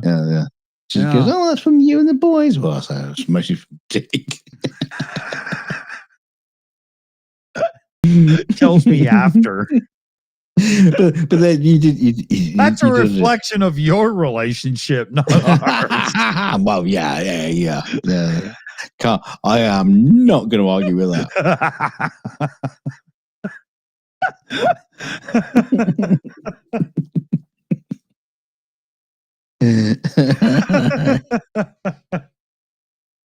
That's funny. I don't know where I was going now. My fingers were in a lot of pies at that moment just now, but yeah. But the guy I was talking about, the narcissist guy, he used to hang out with us a lot in the guitar community back then when I was doing my channel. I've always considered trying to bring him in because he was a fun guy. He had a lot to say. But at the same time, he's one of those guys that if you're not stroking his ego enough, it's just, I would imagine you two would just kind of get on and then not a bit like Trump and Elon.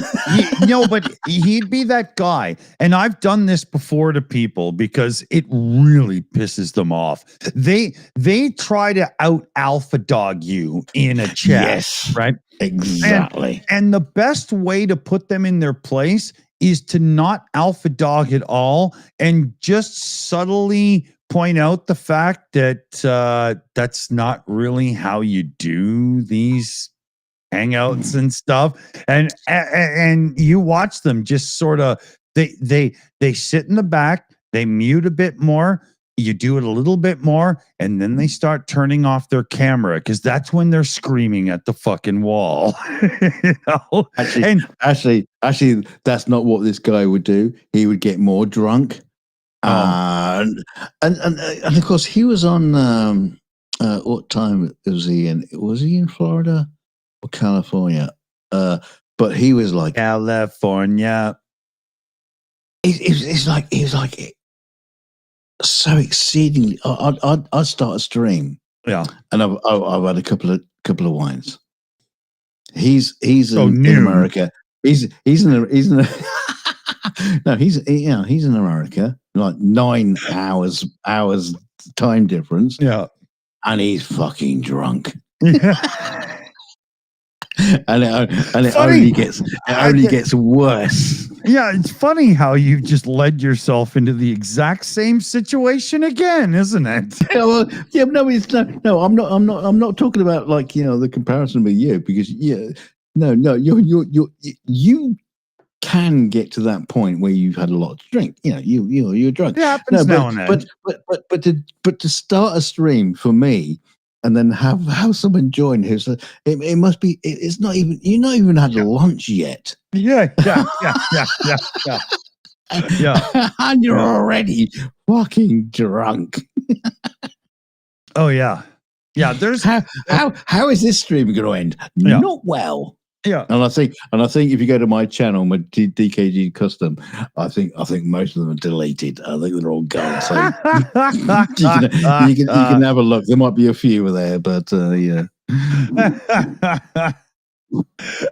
We got a funny super chat in, man. Joe Medley. So will the Boom Boom Fun be a beer or wine genre? The Boom Boom Fund always heads overseas to where it needs to be. Now, we do not hold it against our fighting hero brethren if they choose to use a couple bucks to go and get some alcohol. And to be honest, I support that. Yeah. Holy shit. Yeah. So, sometimes it's not drones and bombs and ammunition they want. Yeah. They just need a couple of beers and a bit of Yeah. sushi or whatever. Yeah. Just a McCain deep and delicious cake and a 6-pack, man. You ever think about that with the, there's that side too. I don't think a lot of people do. I know. In the Ukraine community. I know. I'm sorry, guys. I'm not being disparaging to no, folks in the Ukraine community. I mean, but I don't think a lot of people think about that. Right, but we're more guilty because we do the hashtag boom boom fund, right? We glorify that side of it to try to up the donations, right? Should be the hashtag beer fund or whatever. Let's get our heroes wasted for 24 hours when they're on break, But let's get them a copy of Playboy. Yeah. But, there's been many times when we sent rest in peace Pete Fouché money and we were like, dude, go and get 12 beers or a bottle of whiskey for the group while you're got a day off in the house and whatnot, just, please let everybody know that we're thinking of them as well, Yeah. Well, sometimes with Pete, you were just buying fucking trousers. Yeah. Exactly. Right. Need some fresh underwear. Well, I'm not surprising you needed fresh underwear, but even just cleaning it. Yeah. But we've always pulled that with people, right? I mean, if you were to, if Mama Rose there was to look through Pete's account, she would see that from the Shills, there's many times when it says, just grab some drinks for the boys, will you? And stuff in the message, right? It's always there, Yeah. But it's true, I mean, because also one of the things about again, I'm going to say the Ukraine community is the pressure that they put on these guys in Ukraine. Fight. Yeah, they are fighting. We don't need to put that extra pressure on them. They know what's at stake. They're out there fucking living it, and it's easy. It's so easy for us to say, we want you to fight. That's in our name, and that's why I want to get the hospital animal shelter and stuff on and whatnot. Right? I want to make sure that we're not just doing the one side of things. Yeah, right? there's so much. There's so many levels to the story in Ukraine than just like the war. And the fighting. I'd like to get somebody in the educational sector on for fundraising and stuff, right? Yeah, that's a good point. Yeah. There's got to be a need of cash in the fringe element of the financial sector or the educational sector right now, right? There's got to be. I'd like to find somebody in that we could help. That would be a great one. Especially like I homeschool my son and stuff. And, so it's kind of close to the heart and the sleeve thing, right? I mean, especially away from the capitals like Kyiv. Kyiv. I know Kyiv is getting bombed every fucking day, but to the outer reaches towards the borders, the front line, that must be pretty fucking tough on people. And let's take this a step further. What about families with like special needs kids with wheelchairs and other issues and stuff that are near the front line? Right? They have a way harder time evacuating these families and stuff and whatnot. There must be more monetized, it must take more, right? I don't know. Why didn't I think of that before, actually, with my situation? That's an interesting thing. Well, squirrel, but, Yeah. Well, the simple fact of the matter is, it's like, we don't know. We don't know what the situation like is because we don't hear it. Yeah. We don't even know anybody that could even educate us on this side. We don't, right? You know what I mean? So when we do when you do the UA show, Ukraine show, it's it's what knowledge we got, and it's usually about tactical stuff and about who's been bombed here and that and the other. God, there are so many levels to this story. Oh man, so many levels. Yeah. And like you say, the animals. Yeah. Just rescuing the animals. Yeah. Every now and then we get somebody asking us, why aren't you covering the Middle East with Israel and Hamas and everything, right? Well, those two groups, it's a kind of a simple answer. Yeah. Those two groups want to wipe each other, and it's decades, eons of hatred, and it's so awful it's not funny. Russia invaded Ukraine, and Ukraine just wants them out. And in the very first, if you go back there, when Israel was attacked, we had somebody from the Israeli army join the show, and we were like, "Holy shit!" Right? But then he was going to give us information. Yeah. But it was going to be like a new Starsky. Right. But then as soon as Israel turned it into, we're going to do what you did, and now it's just a war. We want nothing to do with it because it's just awful for humanity. And I'm not reporting. I don't enjoy that. Right. I can't do that. It's awful. And the worst just thing about hate each other to the point of it's so I can't, No, the worst thing about it is people demand you to pick a side. Yeah. And I mean, I don't support Hamas.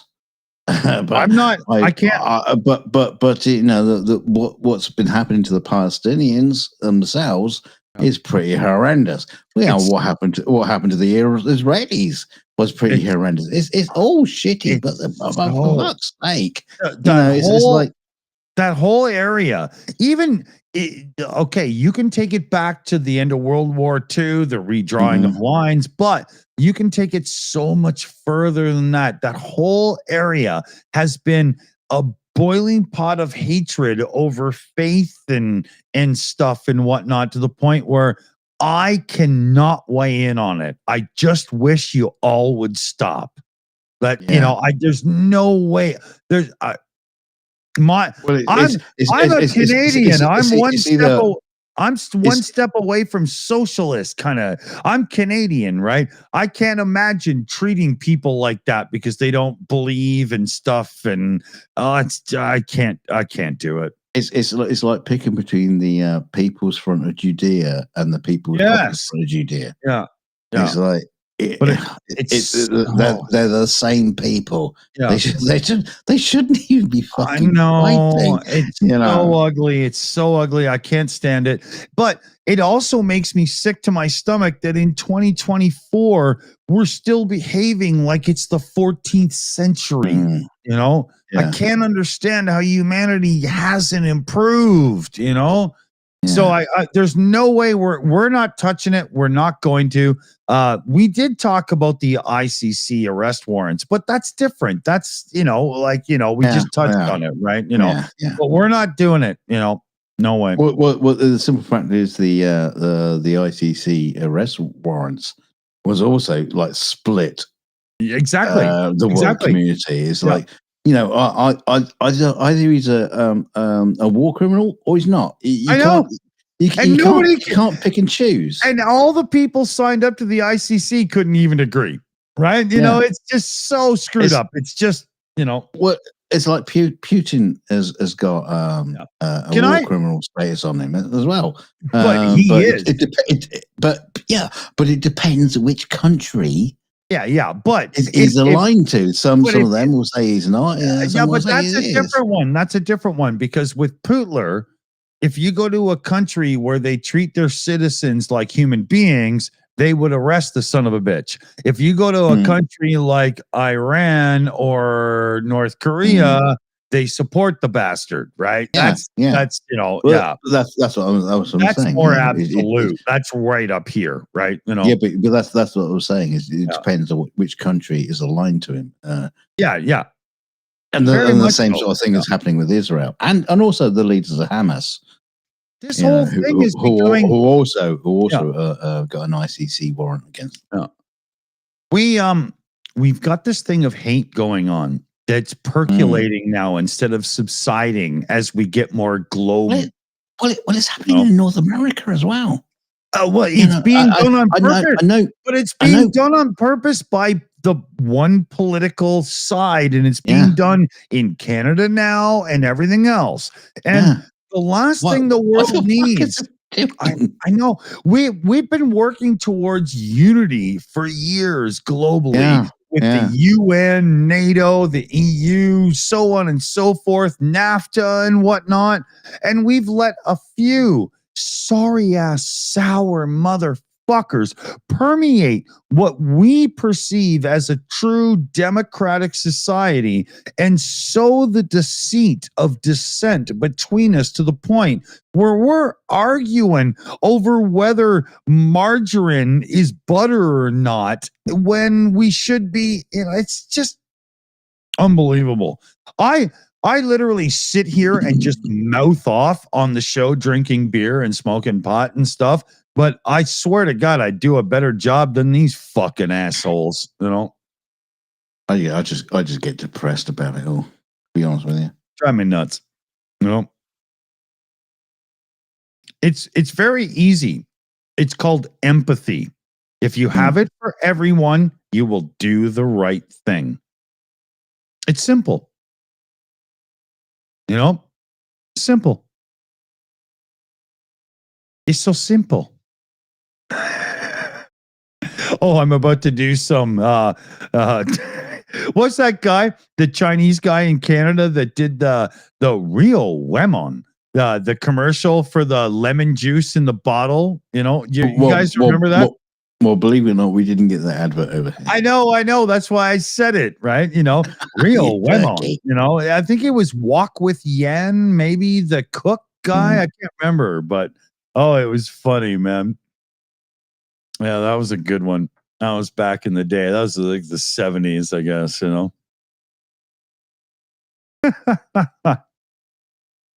Well, shit. We're almost at 3.5 hours. Well, yeah. Let's look forward to the next 3.5. Yeah. When we go this long, what happens is the YouTube algorithm goes, okay, ... They got drunk. Demonetize. We fixed the world. Well, we tried. I swear to God, if you and I could get voted in, we would be better because we would care about everybody. There wouldn't be an agenda. Can you imagine some asshole coming up to like myself and saying, but if only you would do blah, blah, blah, I care about how I'm perceived. Yeah. I would love to see backbone put back into politics. Do you think it's even possible? No. JFK, I grew up in the time. I grew up in there's a lot of women that could prove it. I grew up in the days when people argue about whether the Sinclair Spectrum was better than the Commodore 64. I know hatred. 64 kicked its ass, but anyway, Yeah, I know it did, but I was a Spectrum user, so I denied that. Actually, that's not even true though, because if you go to those pseudo wireframe early 3D games, the ZX Spectrum with the ZX80 processor was so much faster in clock speed, it was the better chip for it. Even though the Spectrum had poorer graphics, it was the better chip. We can't decide on anything. I don't think that was the point I was getting to, but I was talking on a broader spectrum, if you don't mind the pun, of the worlds and arguments and shit like that. Because the angelic voices. I remember the days when the Berlin Wall fell and all that kind of shit, and everyone was thinking, the world is going to be finally at peace. Oh, yeah. Well, that didn't work out, did it? And you end up with the United States quite literally willing to rip each, 50-50, and just like hate everybody. Yeah. And in their own fucking country. That's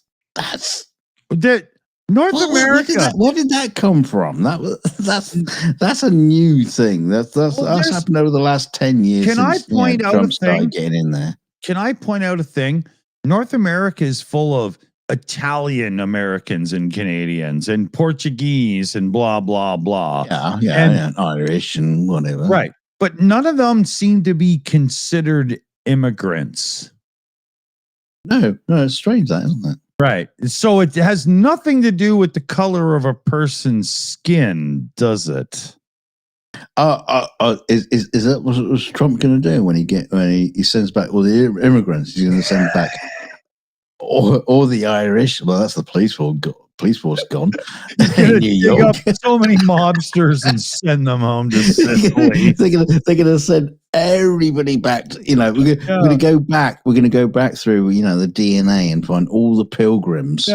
And send anybody who came to America, and it'll be left for all the American Indians. This is the whole thing with immigration as it pertains to Trump and his kick them out.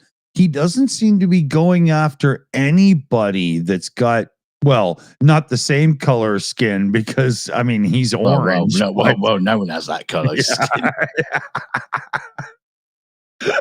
I don't think everyone had a tangerine that's the same color as him. Yeah. But if there was ever a need to show that Trump is a horrific piece of shit, it is the fact that we just gave you right there. He is the worst human being on the planet, and he's in charge. Yeah. Oh man. Yeah. Heather Wiley in the chat. She's an immigrant because she lives in Mexico now. So yeah. No, that's not an immigrant. That's an emigrant. Yeah. No, she's an expat because we don't use that word for our own, right? It's true, right? Why did we invent that word? Did Heather climb the wall to get to Mexico? Hey, I'm going to be giving Heather extra rent money coming up so she can get a place that's bigger so Felix and I can come, right? We're out of here. I can just see the border guards, at the Mexico borders. Which way do you want to go? Oh, you want to go to Mexico? We'll give you a lift over the top. There you go. Bye. Yeah. Good luck. Yeah. I imagine that border control. I think I'm going to have to start locking the doors to keep Americans in. Oh, dude, you should see. We have the equivalent of the Proud Boys up here in Canada reinforcing our border. That it just means that we've got a whole whack of trailer park people parking their rigs at the border. But it's what we got, right? But yeah, the Trudeau, like in our government up here, there's talk of, oh my God, the immigration flood, because Trump is not only going to close the borders, he's going to kick millions out. And everybody's looking to Canada going, well, if everybody shows up, grabs a job, does their thing and blah, blah, everything would be fine. But we've got so many scared of the other people in Canada as well as everything else. The French. Yeah. Well, no. That's not even fair, to be honest. We have our own arguments with the French, and it's not this. But, well, you don't have arguments because you don't speak their language. Yeah. But if I could... No, I'm kidding. Je m'appelle Dick Dawson. No, I'm not one of those guys that does that. But the whole thing is there's that what if a whole whack of people show up and they can't get jobs, and then they're on the social safety nets and stuff. It's going to be like that scene. It's going to be like that scene in Independence Day when you got all the RVs and caravans being across the desert in Canada. Yeah. Come in. I know how every single person in the United States could stay without Trump deporting them. All you have to do is sign a declaration that says, yes, Mr. Trump, I will work for less than minimum wage. Right? Because then a guy like Trump will have 40 or 50 Mexican descent people polishing that gilded New York apartment of his, What about Niagara Falls? That's in Canada, isn't it? Well, we have half of it, but to be honest, we have the good-looking half. Yeah. Can you imagine? Those like the big boats they have in Niagara Falls when they take people out into the trips, and it's just like, and you just have the lake is just like full of boats full of Americans. So they're all hiding out in Canada by Niagara Falls. They're all wearing those like polythene, little ponchos. Those boats will have to go out, but they'll have those rescue hooks to catch all the Americans going over the falls in barrels, right?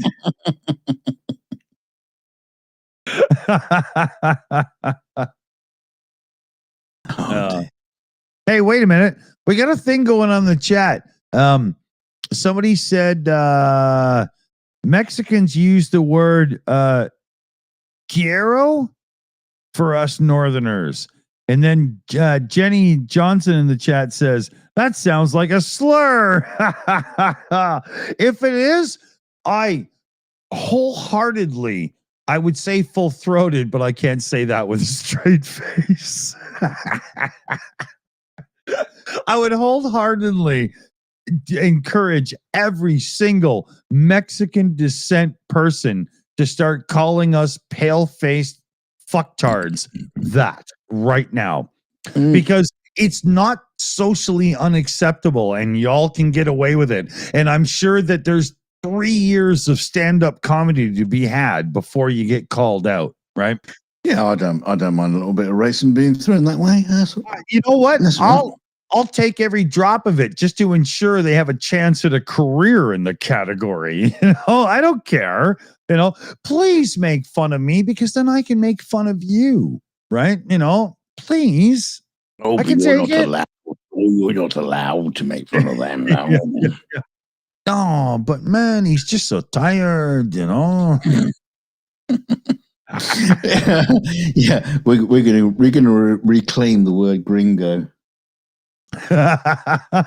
We should call one of our new channels Two Gringo Pricks. That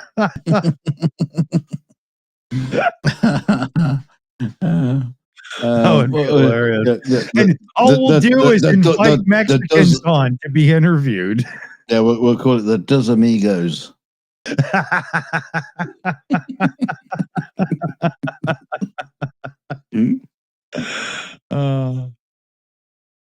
Oh man. Now I would love to be down in Mexico, to be honest. They seem to understand that life and alcohol go together hand in hand. I respect that. And you've got a huge tradition of Mexicans who work hard for a living to provide for their families and whatnot. They haven't exactly had the booming economy over the last bunch of years, right? But they have booming families and everything. So there's a lot to like about those folk, man. Well, they do make all their Stratocasters, so it can't be that all bad. Yeah. And I love their food. Holy fuck, do I love Mexican food. Oh, my God. What, you like worms in tequila? Don't do that. I hate their alcohol. I don't like tequila. And what's that beer they have where you have to put a lime in it to make it or a lemon to make it tolerable? Corona? Yeah. That's just no. Actually, I don't think you have to put a lime in it. It was just a marketing thing. Oh, No, yeah. you do have to, because it literally tastes like it was filtered through the underwear of a Mexican farmer, and it's terrible. It's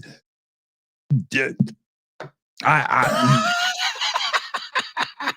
it's awful. Mexico and I don't agree on alcohol, but we do on everything else. You can have French wine that's been squozed by the feet of Frenchmen. Yeah, well, great choice. You're dumb enough to pay more for that, go ahead. But as far as I'm concerned, there could have been a wart on the foot. I'm not doing it. Yeah, you got a verruca in this bowl. I'm not gonna go as low as baby duck or something. But never mind a worm inside your bottle of tequila. You got like French bottles of wine that got verrucas floating in the bottom. Yeah.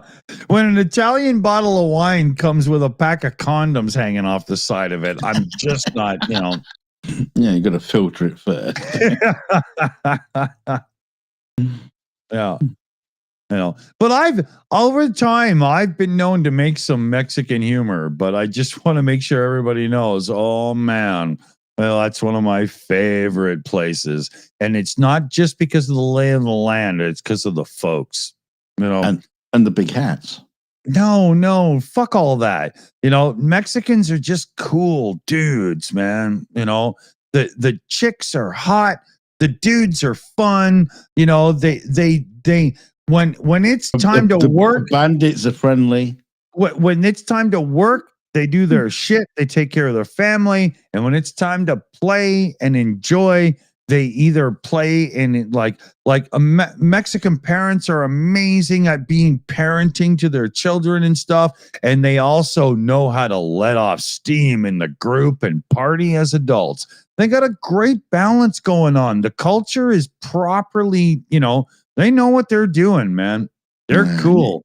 You should buy get a big rope around Mexico and pull it a bit closer to Canada. You guys could be neighbors without having the fucking United States in between the two of you. Yeah, if only we could get rid of the Trump lands, we'd be great. Yeah.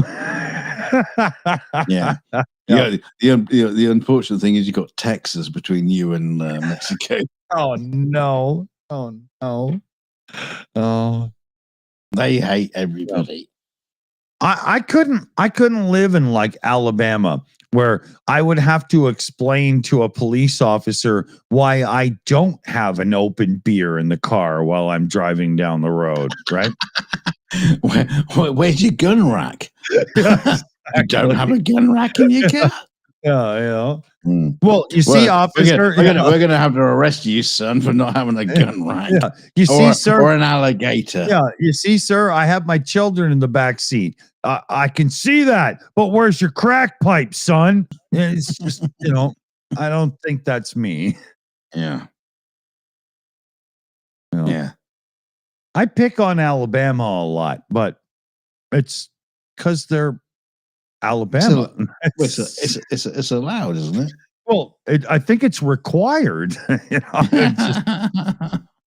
I don't think you're allowed to go on YouTube without it, unless you are a redneck, right? Hey, you're listening to YouTube algorithm. Look, come on, give us a break. Yeah. We had to go to Alabama. Yeah. The only way you can go on YouTube and not pick on Alabama is if you have a Confederate flag hanging behind you. I was going to say, if you're in Alabama. Yeah. I did actually have this guy from the guitar community who was from a southern state. Oh my God, he was dumb as fuck. Dumb as fuck. He was a lovely guy. Kind of guy that tries to put a carburetor on a frying pan so he can make better scrambled eggs, right? He was a lovely guy. Oh my God, dumb as fuck. I think he still does streams. You all The only thing that could wake him up and bring him into the moment was the appearance of his cousin. You mean mum? Grandma, whatever. You know. Yeah. The woman who took his virginity. Well, I don't care what you call her. Yeah. Dad. Uncle Woodshed. Oh, fuck. Here we go. Oh dear. Sorry for anybody in the southern states. Mm. I'm not so much. we just lost a lot, like, two subscribers. Well, that's the two that managed in the southern states to find themselves on the internet. That's the conundrum of us. Okay, we're going to go back to YouTube Studio Chat again here. So we can see the countries that watch us, right? And America is our biggest watcher. Canada and the UK are the others, and then the numbers go lower from there. And America being our biggest watcher, well, we've all talked about how we would like to, butt fuck Trump with a soldering iron that's been plugged in for an hour. So we've already eliminated 53% of the population at that point, right? On the popular vote. Yeah. Not with the collegiate, but numbers are slightly different. Yeah, we'll stay waiting for those numbers to come in. Yeah, exactly. But it's always been that thing. If you look at those numbers, you start saying to yourself, oh, maybe we shouldn't be political. Oh, maybe we shouldn't, blah, blah, blah. As soon as you do that, what you're doing is you're saying to yourself, maybe I shouldn't be all of myself. I should only be 60% of myself, 70% of myself. That's bullshit. That is fucking bullshit. And Dunk and I were like, yeah, no, stop that right now. Stop that. Stop it. Yeah, stop it. But it's true, because if that starts dictating the content, you might as well and go watch reruns of Growing Pains or something. Well, we could become the potato channel. And we could just do different ways on how to boil potatoes. No, how different ways of how to sit potatoes in chairs with microphones, right? Why even cook them? Let's turn them into superstars. Because that's fucking stupid. That see, I'm fulfilling but it might work. Okay, so tomorrow we're gonna do a live show, spontaneous. It's gonna be on a Monday, and I'm gonna be Potato A. I'll be the one on the left. Yeah, I'll be Mr. Potato. Yeah, You'll be the one on the right. I'll be the superstar guest star because I'm Mr. Potato Head. And says my wife.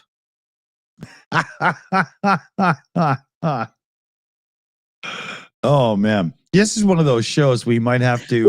Whatever happened to the potato head thing? Because when I was a kid, right, you get the bits, for the potato head thing, right, and you put them on a fucking potato. Yeah, and then they came out with Miss Potato Head, which was a plastic representation of a potato. You put the different things on. Yeah. No, the whole point in the original thing was you have a fucking potato and you put fucking eyes and things on it. But then they came up with this fucking plastic representation of a potato. Yeah. You can put the alternate pieces of a potato on. The original, point. The original Mr. Potato Head was just the parts to stick on a potato. Yeah. Sorry. We were getting really political and and heavy. And then we went South Park. Potato Head. Yes. It's just one of those things that just grinds my gears. You know what grinds my gears? What was that? my clutch. What grinds my gears? My clutch. Funny. No, it's your inability to use it properly. Oh, it could be worn out. Okay, I'll give you that. Yeah. Mm. That's funny. That was a very good slip. I didn't even catch it because I wasn't expecting it from you. I'm an old man. I haven't used the clutch in a long time. And if I did ever did, I wouldn't know what the man in the boat was. Yeah. See, I'm so old I don't even know what the euphemisms are anymore. Yeah. Dunk pulled off a heroic rescue for the man in the boat, and all he ended up with was a wine bottle to the side of his head because everybody was fine. The man in the boat. That's a funny one, man. That's one of the best. What are we at now? Oh my God, we're at 4 hours. We you know what? We should wrap this in the bucket. No, I don't think we should wrap it. I think we should just like fuck off. don't even give us the whole credit of an outro and final thoughts or anything like that. Just hit the fucking button and hit the button.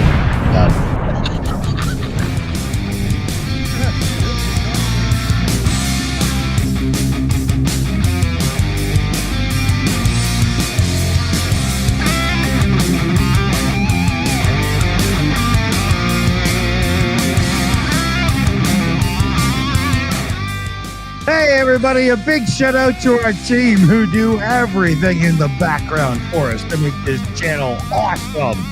We've got Shayna on the account for us tonight. We got PJ's Peanut in the chat. I do believe we had somebody else in there earlier, but to be honest, at this point, I have no fucking clue who it was. But I'm giving everybody a big shout out for it. And I don't know, Dunk might say something too before I hit the button here. I don't know. Are we actually live, or are you just gibbering to me in the background? I did it right. Yeah, thank you everybody for watching the show. And that's my fault. But thanks everybody. Don't forget to hit like on the way out, and hang around because we're kind of nice and we kind of like you. We like you having around, and just maybe see some kisses.